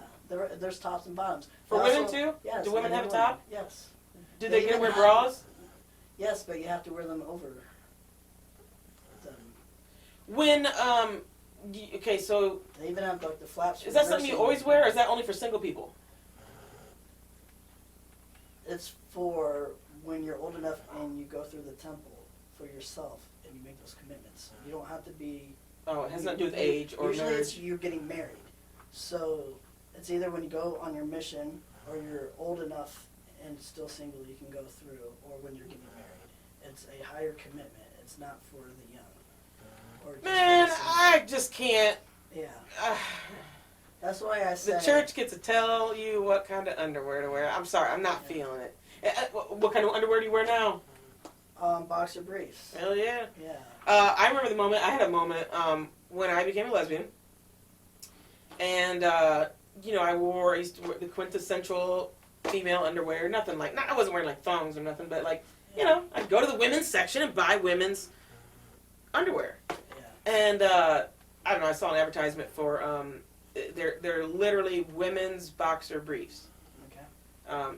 Tomboy X, by the way. Oh, I And was listen, gonna say, if they I ever wear sponsor Tomboy a X. video, I will do Yeah. a video in my Tomboy X underwear, but we ain't sponsored right now. But let me tell you, Tomboy X, hook me I up. wore them.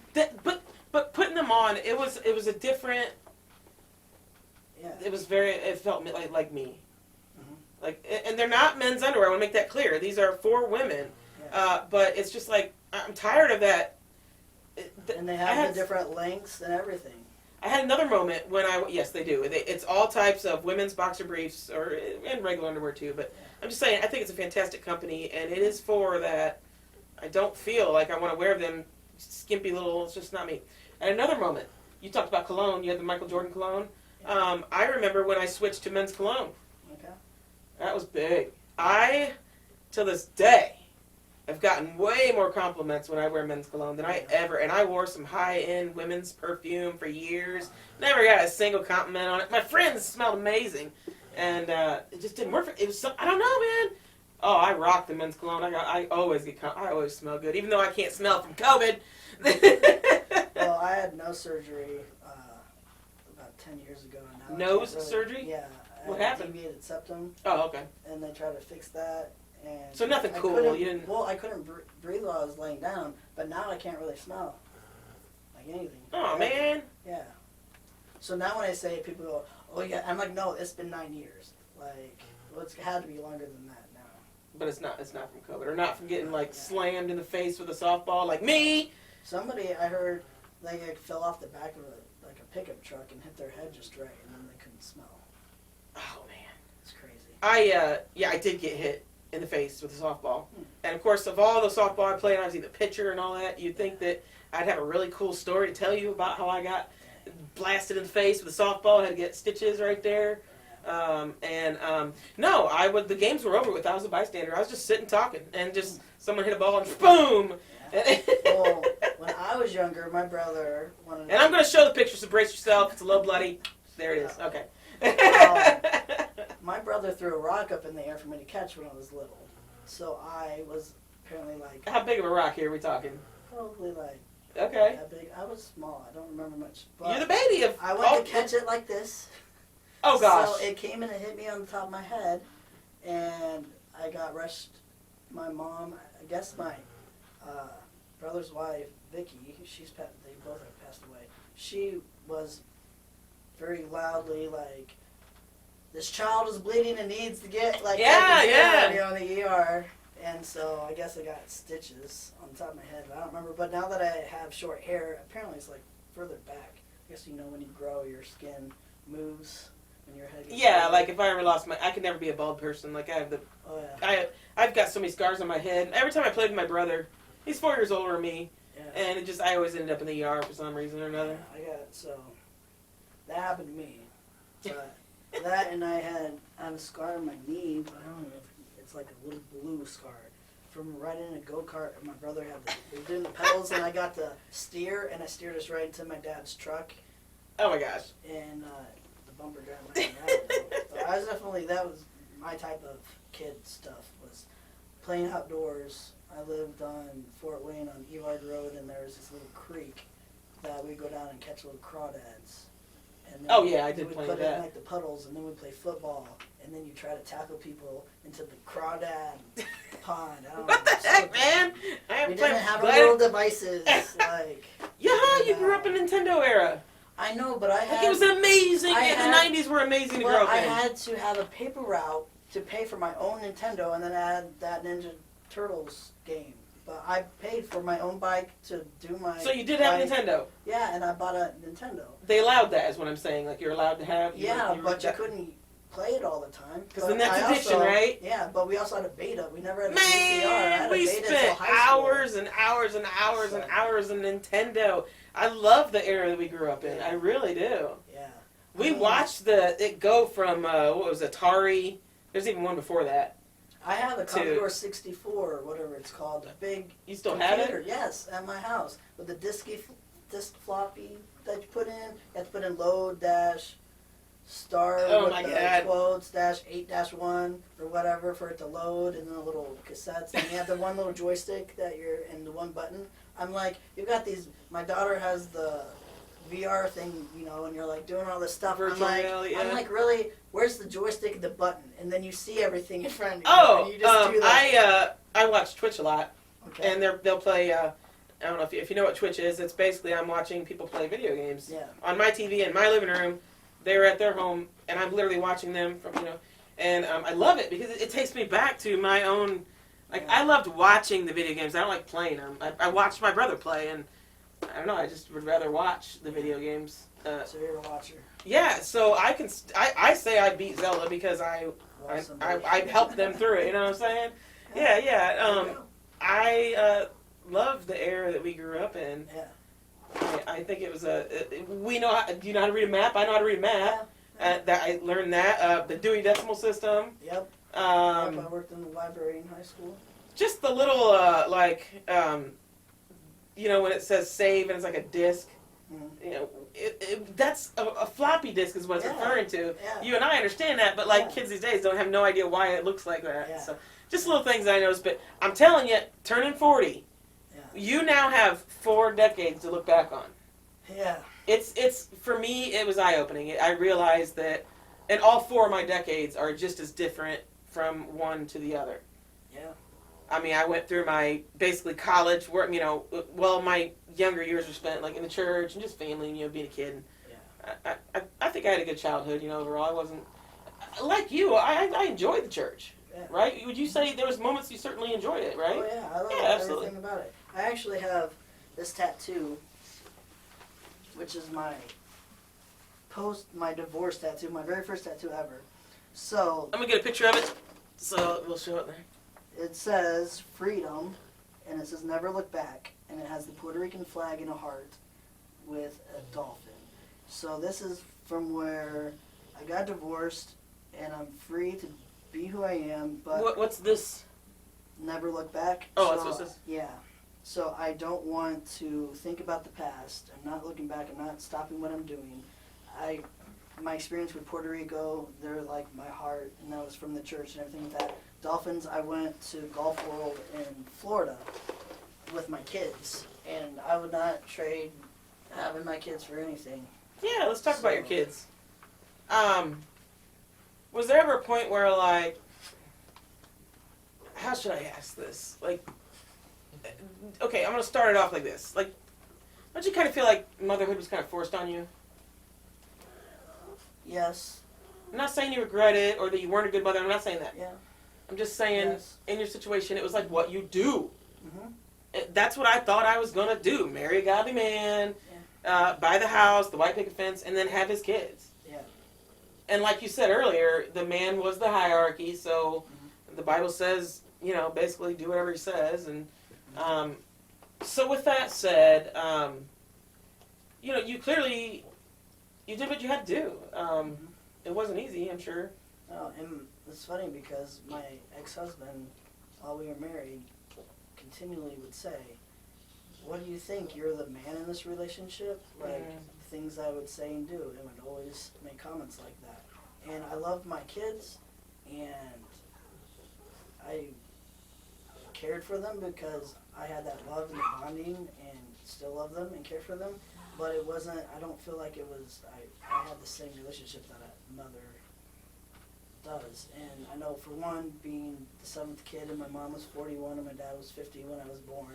Oh, wow. And I had all these brothers and sisters. I kind of didn't have the parenting. Like, Why? Because you were just like... it was like the church parented me.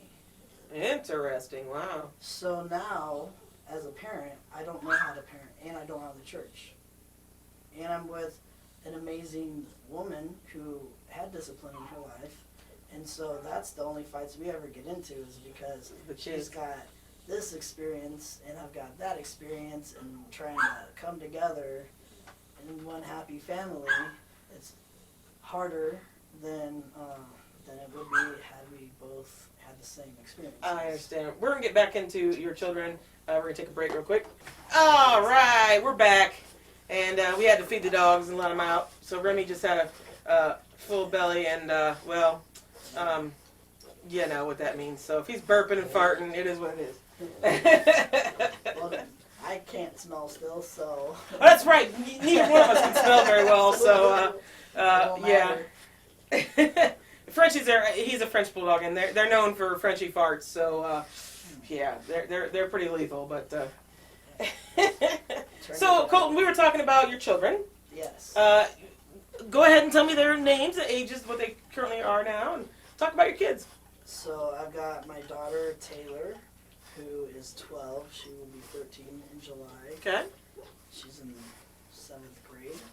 And then I have my son, Lucas, who's 8, and he's in 2nd grade. He's the little one. Yeah. Yes.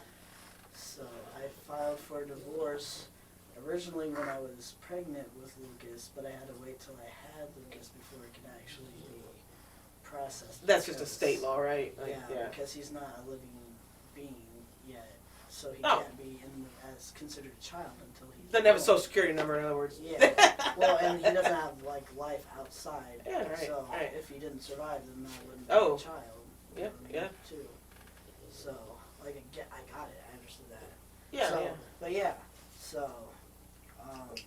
With your marriage, I'm really trying to understand your marriage. Yeah, me too. So is everyone else. Did you live together in a normal marriage situation? Yeah. We got married. The day that we got married, I flew out from Fort Wayne to Salt Lake, and we went to the local town hall and got married at the town hall. But not the James, temple. Nope. But you went to Salt Lake to do it. Because that's where he lived. And then we drove. Was that a coincidence, or? That's where I met him. Yeah, it was. I moved out there after I got back from a mission to be with my Mormon friends. Oh, I didn't catch that part. Okay. Yeah.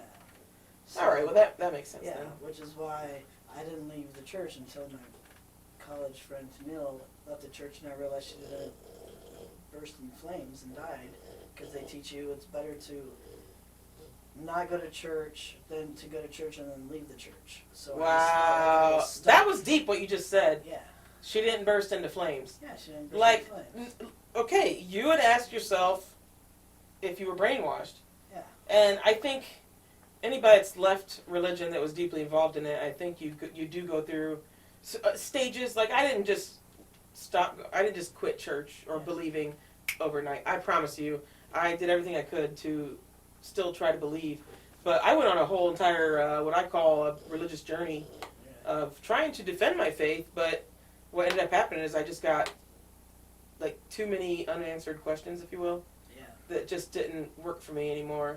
Yeah. And, of course, my life was just not, I never found that perfect man, I can tell you that right now. And even the one I did find, who I did love, was Catholic, and he was like at church, whatever, just twice a year do that, and so religion was different to him. But he was mad that I didn't, do what he did, or religion's a tough subject, man. Yeah. But it does play a big role in who you are, and that's one thing I want the audience to understand about you is that you lived in a bubble, but it wasn't a bad bubble, and neither was my bad bubble. You know, I was loved, and you were loved. Yeah. Talk about. You had said to me that you wrote your mom a letter. Yeah. Talk to me about that. That was this year for Mother's Day, which just happened to come up. So. Which was literally a couple weeks ago. Yeah. So, after she said those hurtful things, my relationship with her we just didn't talk. But she loves my kids, so I always make sure, I moved to Michigan, but I bring my kids down so that I can visit with their father, but also they go visit with my mom. Oh, because he lives in Fort Wayne, the father does? Yeah. Okay. Yeah. So, which is why I had to leave, because he would drive past my house and wanted to text me to see where I'm at. If he doesn't see my car, or like one time he came in the back of my house and he's like, "You shouldn't leave that door unlocked. Anybody can come in and steal our children." And it was like 4 in the morning, and I was starting to work for medical building coding.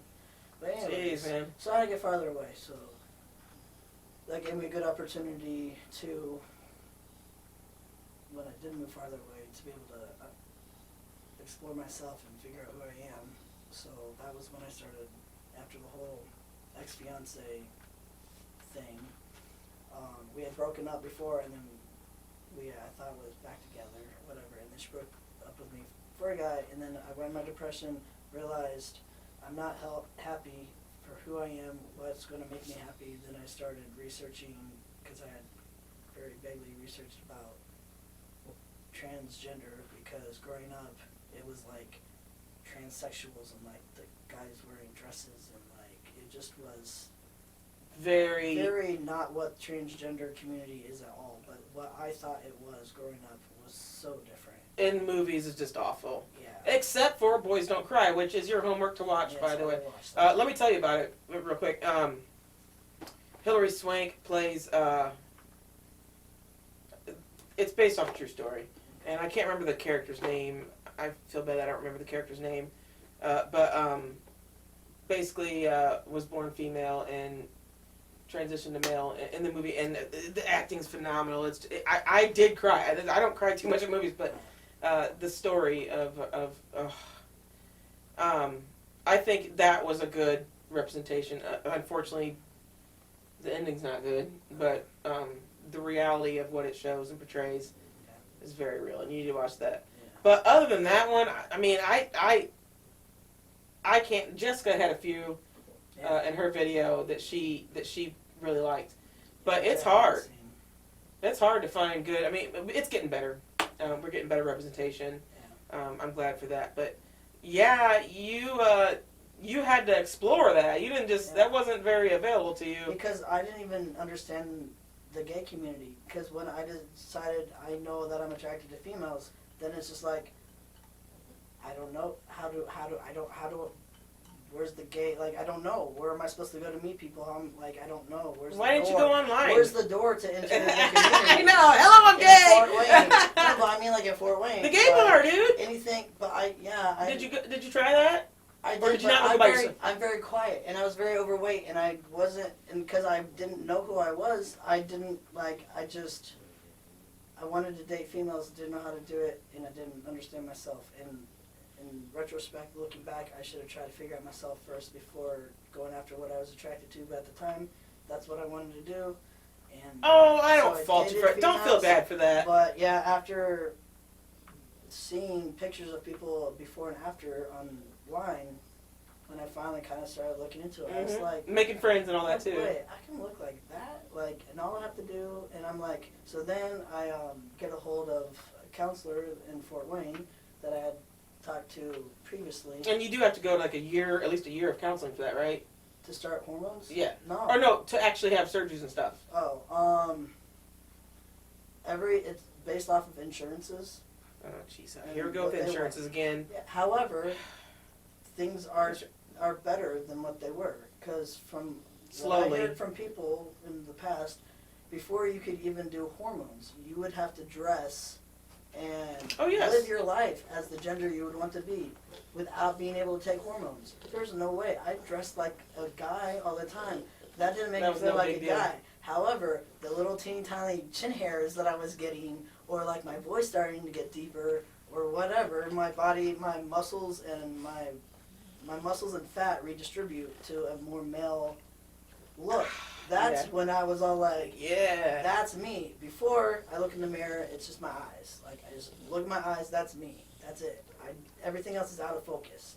But now, slowly, it's gotten my voice. I do more selfies. I'm like, look in the There's mirror. no doubt that you're I'm happier like, now. Colton, no, there's no like- doubt that you're happier now. So When I did first the met you, top your surgery. body language was very, like, rigid, Yeah, and I was you so really uncomfortable. didn't. You were trying to find yourself, but Yeah, I'm glad we met, by the way. Yeah. I really am. me too. I didn't know I made that much of an impression to you with telling you where to go to find the gays.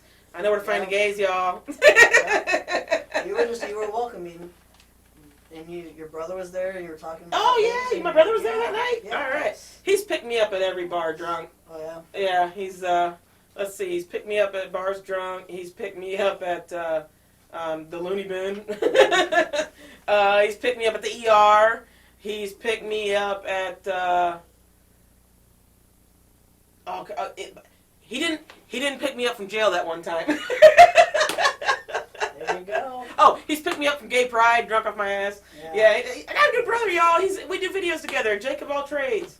Yeah, so, and he would have picked me up from jail. I just called someone else. It was just more convenient. That's all. But, yeah, I forgot you met my brother, too. That's Yeah, great.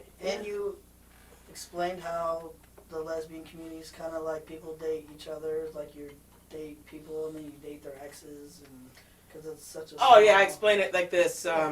Basically, we're fishing from a smaller pond, Yeah. and all the fish have fucked each other. Oh, let's talk about dating. As a trans man, Mhm. what's it like to date now? You know, it's. So I always like to say that I'm the perfect guy because I lived my life as a female for so long that I will actually listen to you and be caring and understanding and have that like That's female deep. touch, That's deep. not look like a man That's and be able to deep. physically satisfy and physically do the man role and be in the man Oh, role. wow. You got So I'm everything like that a the man perfect- has, both physically and all Yeah. that, but you understand a woman. Yeah. Damn, That dude. was always my thing. I always Right. But I was still, at the time, I was very overweight. I was almost 300 pounds. So starting testosterone definitely gave me the confidence, and I started losing weight a little bit because I started feeling better about myself. Things were starting to change. So I started, tender. You started profile. caring about how you looked and Yeah. yeah, you really did. Yeah, Yeah. because I actually care about how I look. Because no matter how hard I would try, somebody was going to make fun of me because I didn't know how to do makeup right, or I looked dumb, like, female-wise. So I'm like, I don't even attempt it. Wow. Then it won't be wrong. Like, then I didn't do it right. Did you ever, you did dress feminine, though. Because I went through a feminine phase myself. Yeah, I would Like do makeup at I went through every kind of times. phase there is. Yeah. And, I think that's normal. Yeah. To go through all kinds of phases, both men and women, straights and gays and all alike. I think we all go through different phases. Yeah. Especially now that we're in our 40s, man, we can look back. Yeah. Yep. Oh my goodness. No. Let's see. But I started dating females. As a female, it was through Plenty of Fish dating sites. So you did go online. Yes, but I met people in Michigan when I was a female. Then I changed my Tinder to trans male, and then I started dating a female that was kind of interested in dating females but never had. So I was a male. Oh man. So we were able to explore. That's kind of cool, but it's kind of it's like a science experiment. I don't like that. Yeah, but That's how I feel you about have to learn somehow. Right, you're totally right. And it's somebody that you trust Right. Okay. Fair enough. and you care for, and so we were dating. We had a relationship. We grew. I mean, that's what relationships are for. Absolutely. It's Growing the together, learning together. Learning, just finding out if that's the person you want to be with for the rest of your life. You know, what you like, what you don't like. Sometimes you don't know until you have that snoring person next to you, and you're just like, I'm about to throw them out the window. So I assume it's what everybody that's ever slept in the same bed with me has thought, because I snore really bad. Now, you know you're talking to a sleep technologist here. I know. Do you need a sleep study? I'm supposed to. I even had a script, and then I went to go get. I couldn't find the location at Parkview North, and I went in the wrong wing, whatever. And then I ended up being 10 minutes late after they closed. And so after, I was like, Should have gave me a I call. was like, F it. I didn't know you back then. I think I've done the math. I've done like 36,000 sleep studies Yeah. in my 18-year Well, now that career. I've lost almost like 100 pounds, You probably, yeah. snort I did that. I wore CPAP for a while. That and my top surgeries, Samantha said that for a while I wasn't even snoring at all. It's come back a little bit, but It's your neck, your chest area too does play a role, but I was at 42 double D. wow, yeah. My biggest. I didn't realize your breasts were that big at one point. Yeah. Mine was 38. I was a H. Oh yeah. Yeah, that was huge. That was a big relief. My breast reduction was amazing. And I by the met way, you right before your breast reduction when you were. yes, you did. Yes, you did. And by the way, the only thing on my body that hasn't fallen apart on me is now my boobs. They still look great, y'all. The girls are doing great. Very proud of those. Very proud of those. So what were we talking? You were talking about. Lots of things. I know, right? No, I'm sorry. still apologizing for us jumping around, but I thought about how I can interview you and how we can do it constructively. You guys, there's no way. There's no way. I just really enjoy talking to you. Well, you told me to write down things, and I'm. Oh, I know what I wanted to came say. with nothing on a piece of paper. Right, I'm we're like, just I don't talking. know. I had heard a quote, and gosh darn it, I've tried quoting this guy before, and I still forget his name. Terrible with names. But his quote is amazing, so this is not coming from me. I'll try to find his name. I'll put it up here if I do find it. If I don't, I'm sorry.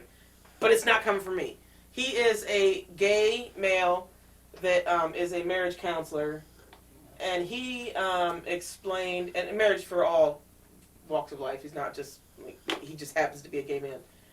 And he explained that gays have better sex. First of all, the science does show, according to women have more orgasms, like straight women, gay women have more orgasms than straight women. Okay. There's a lot of reasons for this. And then he explained it as two gay men hook up in a bar. When they go home, they ask each other what they want. Mm-hmm. Gays, I'm sure the trans, I know that just men and women in the queer community ask what you want. Just like you had said, I look like a man, but I think I can think like a woman. I know what women want and like, and you've had a vagina before too, by the way. Still do. Still do. We'll talk about that. And you understand women at a deeper level. Mm-hmm. And Which is why I think I really agree with that statement, whoever said that. Yes. the gays have better sex, Yeah. hands down. Yeah. We always talk about what we want. Yeah. And I guarantee you, in a straight And couple, a straight person, I will tell you this because my current fiance is straight. She's only attracted to males. She's only been with males. I could tell that, and I love her to death, and don't hate me. is this your fiance? Yes. All right, she gave you permission to talk about her, so. I've introduced her to opening up in this category, and I could tell it surprises her. She doesn't want to talk. She doesn't want to talk about sex, and I've taught her how. You should talk about sex. I said I need to know what you like, Right. so I can do it, so that you enjoy it even more. And I tell you what Absolutely. I like, so I can enjoy it. And I feel like straight people in straight relationships, because I've been in a straight relationship where I was the female with a male, and the male was all like, they It's all just about him. want to get it going, keep it hard, keep it Mhm. whatever, and then when he's good, because you can't keep going if he's Right. dead. So so it's all about him. But in this instance, I've been there too. where you've got something that you don't have to worry about maintaining what it does, and it can keep going for however long, then you also opens up opportunities of Every single exploring and helping everybody. gay person enjoy I've ever every been single with, thing. every Yeah. gay I've ever been with, they, what do you want? That's like the first question. And because a straight couple, let's just go. A straight couple meets at the bar, and they're both getting drunk, and they're all over each other at the bar, and it's going great and everything. And when they go back to whoever's place or whatever, it's just pretty much considered it's penis and vagina, penis and vagina. I mean, I'm not saying it's always that way. You can do different things, obviously, but it's expected that at some point it's going to be penis and vagina. Otherwise, what? Yeah. So, that's just not good enough for me. I grew up so, sex was so taboo. You don't talk about it, and it was the male. It was all about the male. It just was, and so yeah, you brought up some good points about just talk about it. Yeah. So let's talk about surgeries, both top and bottom. Now, we went from sex to surgeries. Might as well, right? Well, you know, just you was talking about that, I was going to say, well, there's a lot of options for bottom surgery. For men, Because- trans men. Correct. To be a trans male, what you can do down there. Some people. What are the options? Some people don't want to do anything. Some people just want the outer. I'm not very good with medical terms, but you know the outer removed, surgically removed. So then they just have because when Because you your are clitoris- on testosterone, your clitoris gets enlarged. It can get enlarged up to 2 to 5 inches long. To 5 inches, all the, Mm-hmm.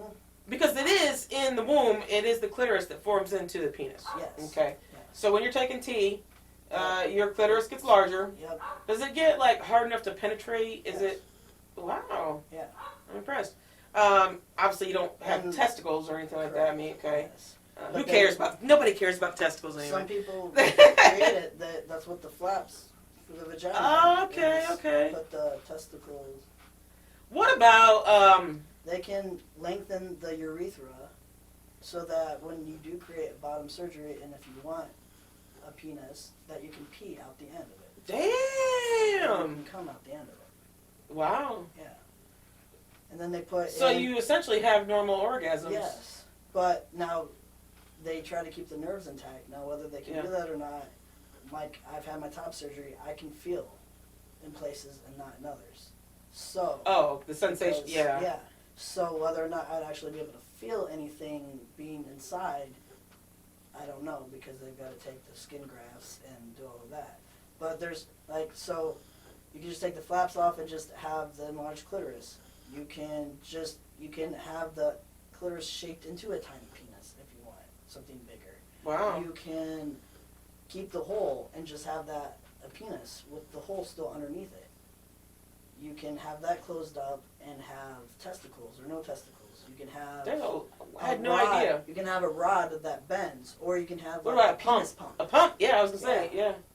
It's just however large you decide to make it is how it's large it's going to be.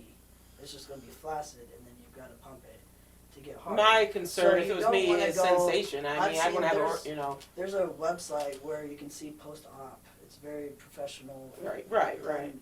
And you can see people's post-op of different surgeries where they've had the vagina created or the penis or whatever they've had done. And I've seen some of the penises. I'm like, why? They have like a beer can next to it, and it's like the same size and small as a can. And I'm like, I don't know a woman that would want something like that come into it. No. Like, I know this isn't creating. I'm not doing it for the woman, Right. but I would, if I was a female and I saw that, I'd be like, man, but if that's what made him happy and made him feel like he's a man, Oh, no power to thanks. him, but Even yeah, when I'm there's a straight, lot. I'm running. Nope. I'm out the nope. Where's that going? Nope. 'Cause, Nope. yeah, so there's a lot. And medical field is understanding more of the mental aspect of it, because I know some people get upset when they want to say transgender is a mental disease, because in coding it's an F code, it's in the mental disease. There he is doing Yeah, medical coding for you guys. But it's true. It's how we feel on the inside. That's who I've been, whether I had words to describe it or not. That's who I've always been. So insurances are starting to understand more and are Yes, they are. covering more top surgeries and bottom surgeries and all of that. I haven't had a hysterectomy yet. I need to have that done. Whoa, I've had hold on. top surgery. You okay? You still have your uterus and your ovaries. Yeah, I have everything. I just have my top. I mean, you could get pregnant right now if you. Technically, there's a percentage. Yes. Is it a small? Why is it? Yeah. Why is it small? Because I'm injecting myself with testosterone and my estrogen levels are very low. Oh, You have to so have it's high estrogen. so you would have to either get off testosterone. Yeah. I mean, or... there's a way if I wanted to get pregnant, I could. But I don't have monthly cycles. Like my testosterone levels high. Okay. So, yeah. I was under the impression, but I'll be honest, I know more trans women than I know trans men, so it's just based on what few people I know.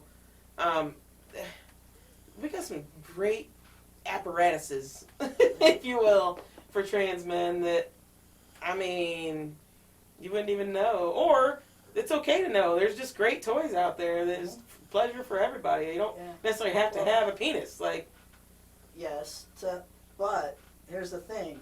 There's plenty of things that I can use to please a female and to substitute the part. you've had to be creative. That's again why the gays have better sex. Yes. Because you have to get creative and you're going to do everything in your power to make sure she's happy. Yes. It's not just penis and vagina, you guys. I'm telling you, man. But the problem is it lies with me because the size that I am, I'm not big enough to be able to use the male stroker or the male toys that are for the penis because it has a big opening and you have to, and it's long. Mm-hmm, I I understand. don't have anything that's that long Mm-hmm. or that can enjoy anything like that. And then the female has all of the clitoris action toys. Action They're toys. small holes, and you know I've always when I go in like today when I went in I used my thumb as a guide because before I was really small and you couldn't see anything. I'm like, okay, now I've got this size going on. Right. What do you think I could use that could help? Yes, Because my no, nerves you have to change. grow into Like, your toys, basically. Yeah, because it grows, it starts growing, and so then nerves start moving and things feel good. So Wow. first it's the inside that felt good, and now as it's getting bigger, the outside feels good, and so it's just like a constant change. Of do you, what feels good. Now that your clitoris has grown, Yeah. do you enjoy penetration of any kind? My fiance is straight and she doesn't like doing that, so she doesn't do that. I mean, you can do it yourself. Do you ever do? I mean, So, right now, like I said before, I would see my eyes in the mirror. That's me. So this is me, except there's a block here. you're still at that. You're still. This- I got you. I yeah. got you. Okay. Yeah. Yeah. I don't think that's uncommon in trans men, by the way. It's the top surgery first, you guys. You got this. You just gotta feel like Standing And the bathroom with the towel wrapped around your and waist feel like a man is with the hair best going. feeling I've ever had in my That's life. great, Colton. That's Yeah. great. Yeah, I'm a lesbian. Toys are just fine. Ain't nothing wrong with that. But from the Toys lesbians for that I've been, like, straight couples, ain't nothing wrong with I that think either. I can speak for the lesbian community that penetration is not always a thing. Like, we don't always. Yeah. That's a big misconception Well, that the they clitoris think has every single thousands woman of needs something nerves. inside of her. It's not true, you guys. Yeah. It's not true. Well, so the clitoris has thousands of nerves. Yeah, and it's external, technically. And, yeah. So because it was supposed to be a penis, but it never came out. So Right, it's all external the on us. male's penis Our nerves G-spot is are external. inside, but like inside and up, so it's hard to get to. Right, so right. It's not necessarily the penetration into the hole. It's the nerve that are running. Right. Yeah, so. Let's talk about your. This has been great, by the way. Like I really appreciate you, Colton. You've come a long way, and it's impressive. Talk about your today life. Like, what is life like for you today? It's good. It has its good and its bad. I feel like, so when I watched your video with Jessica, and you know you have your tell people, the trans community, you know, Yeah, and stuff absolutely. like that. So I'd been thinking about that, you know, and I was like, I just recently had a doctor's appointment, and I finally felt like I could say, I have really bad anxiety.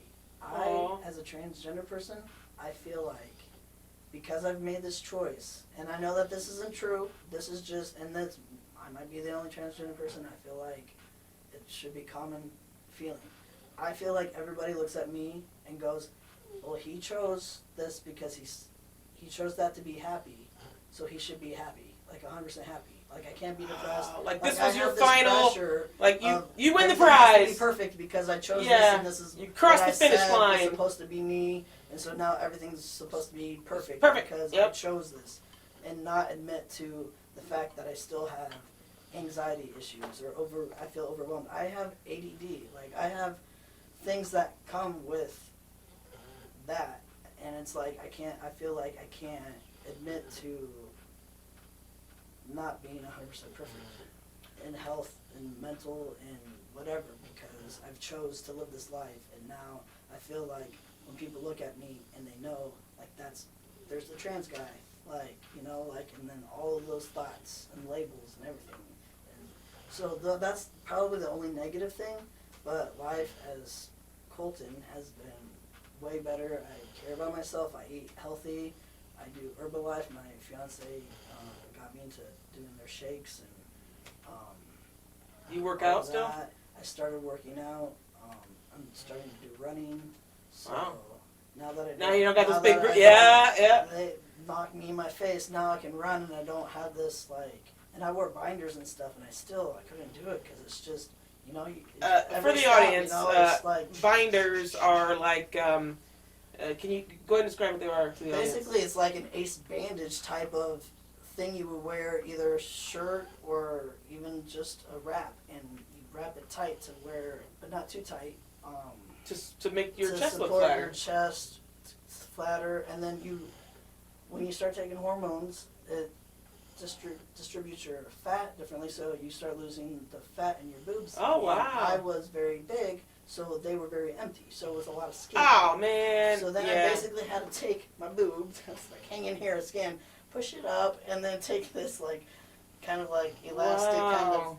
thing to go over it, and then I'm like kind of trying to flat it out so that I would take over an hour to get ready for work every day, and I worked in a factory making parts on cars. Like, it wasn't that I wanted to look nice working at a factory. I wore it buttoned up, like You sort of shirt feel- with my name, but my chest, I needed it to be in the right spot, and I was always worried. Now I tell strangers as I'm checking out, and it has nothing to do with anything, and somehow I end up telling them I'm transgender.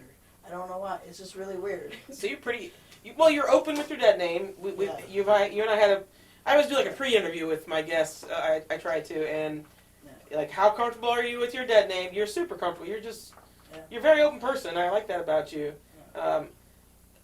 You brought up like your mental health and anxiety and all that. And listen, Colton, there's nothing. I'm glad that you can admit that you still have the anxiety and things like that. I don't know how we get to this life without having some form of trauma or. I mean, I'm going through hell right now with my back surgery that I had over a year ago now, and I still can't wear a shoe, and I lost my income because it was through insurance, and I have cognitive problems now. It's hard to read. It's hard to focus. It's hard to drive because I got to stay focused, and I have to remind myself that I'm driving. So just be glad that you are living your real life, number one. I know I'm living my real life. There's always going to be difficulties. And the fact that you can admit it is number one. I personally don't know how I could not be mentally, going through a mental breakdown, basically, with my situation. I don't know how it could be normal. How the hell could I not be depressed with losing everything that I've lost? I have 7 screws in my spine, and I can't play sports anymore, you guys. I feel like I need to hang up those my baseball pants. Dang. I'll never fit in them again, probably. No, you need to keep them. Oh, I still own them, but I should hang them up around here somewhere. I thought you meant hang them up like there's no shot that I'm going to be back in. No, I want to keep them just because I worked hard so I lost all that weight, and then COVID, and then back surgery, and I gained all my weight back, and went through a breakup, and you name it. Life hit me hard after 2020, and after turning 40, Colton. Look, we're all human. It's what you do afterwards, though. It's how you react. It's admitting it. It's okay to have anxiety. Yeah. I had a hard time getting on the medications, and I'm like, I don't want to be on pills, but Yep. it's okay. I feel like they're helping. I don't want to take all of my overwhelming feelings and let it out to the wrong people. Like, my kids don't deserve that. My fiance doesn't deserve that. Right. So, taking medicine because I'm now at my job, I'm in customer service. And Okay. I'm doing a whole bunch of stuff, a lot of learning, a lot of things that I didn't get trained on that I'm learning by doing the job itself. And then, on top of that, yes, people know that I'm transgender, but I don't think people think about a man treats a man differently than a man treats a woman. And Talk about that. A female treats a man differently than a female treats a Just female. give me some examples. What's it like being a man now? So, they're very aggressive, and so they're going to say shit to you that is going to hurt your feelings, and I am the most sensitive person you will ever meet. I take everything very personally, and I am a crier. I'm very much that. So you put me in a situation where I don't really know what I'm doing, and then I've got these guys that are just like, well, why did you do this, or this needs to be done, and like all this stuff, and like just saying shit, and I'm just like, I want to do a good job. I'm from the old school where I actually care about my job, and I'm not. This is why you need to watch the movie Boys Don't So- Cry. But anyways. So, I barely vaguely remember like an awards show where that movie was like up for an award. So I remember seeing some sort of clip for it, but I will definitely watch it. All right. But it's just hard. It's hard to know how I grew up. I could talk to females, like all the dancers that I met. Like they called me Uber Mary because I was Ubering at the time. I remember that too. And people would want Starbucks, and they'd give me money. I would just go to Starbucks, pick up their stuff, deliver it to the club. I remember this. this. Yeah. Or if people want rides home and need to feel safe, like I was the safe person as a female. He didn't drink much either, so yeah. As a male, it's a different story. Now it's like I say something and as a compliment or try to be funny, and coming from a male, it's not funny anymore. Because I used to say those stupid jokes that would bust up somebody if it came from a lesbian or whatever, but now that it's coming from a male, it's like you get that. Or like, I love kids, and so I want to go up to kids in the store and be like, oh, you're so cute. Yeah, it's not cool anymore. I didn't think about that. Yes, I like make comments all the time, and like their mom just like stares at me, and then I just think like, just say that, like they're probably thinking this pervert wants me. Oh man! Like, I didn't think about that. Like, yeah. So wow. Those are, or like going to the bathroom. I don't have bottom surgery. I can't use a urinal. Can't How many freaking times there's just one stall, and that was the thing that I just remembered from your interview with Jessica. She was talking about the safe. You get your own little spot, and where your feet are standing. Like, like you could tell if she was in the stall, if he was, she was in the stall pointing towards the...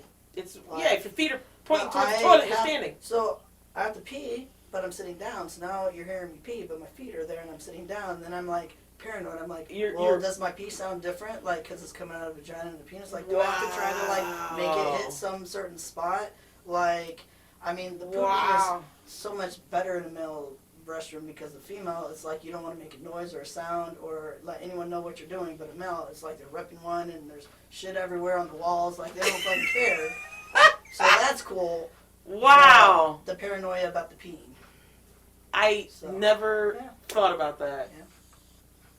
Yeah. Y'all, this is it. This is why I do this. Up over, like there's, What about a shiwi? I showed it in that video. I have a shiwi. I don't know. Like I said, for me it was just like a concert. I would get drunk and I didn't want to go to the bathroom. There's urine on it. Like, do I then go out into the middle of the bathroom where everyone sees me to rinse it off? No, you put it in a little baggie. Yeah. And then I'm wearing this to work. I put it in a little baggie, and then I walk out with it in a little baggie, and they'll be like, dude, what's up with this little baggie you're always taking to the bathroom? There is, I I'm on TikTok, and there's this guy that is transgender, and I think it's called like the Willy Shop or something, and he custom makes. He has you pictures of your skin color, and he will make one that you can pee out of that matches like your skin color. Like this one person had like the splotches or different things. Wow. Like, and then you could have that. So then if you had to go to the urinal or whatever, like then at least it would all match if somebody happened to look I over. can't help. I'm just paranoid. This is it's not exactly on topic, but it makes me think of how stupid drug tests are, because there's so many devices out there. Yeah. Do you know if there's any fake vaginas for drug tests for? Oh, I don't know. I live in Michigan. I'm sure. I live in Michigan. Oh yeah, that's right. Yeah, they don't give a shit. Like, Yeah. Taking all of our Indiana money, people drive up there. I guarantee that. Hey, Jeez. they do. They've got a whole bunch right at the border now. So. Is there anything you'd like to ask me? There was when I was talking to you. I'm trying to remember all the questions. But Because you didn't write them down. I know. I didn't Like I write told them you down. to. No, because I couldn't think of exactly, and I figured, well, we'll start talking about things. Right. How do you feel like Fort Wayne is to grow up in this area of Indiana? For who? For people in general. Like, I know how I felt growing up in here in the Mormon church, but I didn't really experience. Oh, I see why you asked me that question. Remember, I grew up in the ghetto in Fort Wayne. I use that word affectionately, you guys. I grew up in the north side, but that was a much better neighborhood. I know. I'm just much better neighborhood. Okay. You know, we're the ones that were always like so side, but we actually never went down there except if it was to play sports. Right. Because the south side, which is a high school, and then the north side. Yeah, the south side of Fort Wayne. Yeah, I was the only white girl in a lot of my friend groups, and I didn't even know that that whites are the majority in the country until I went to church on the good side of town, and I realized, what's going on? Like, why are, and then I realized I was poor, and that really, I'm white, but I'm poor. To answer your question, my first reaction is just say, I liked growing up in Fort Wayne. I like Fort Wayne. I really do.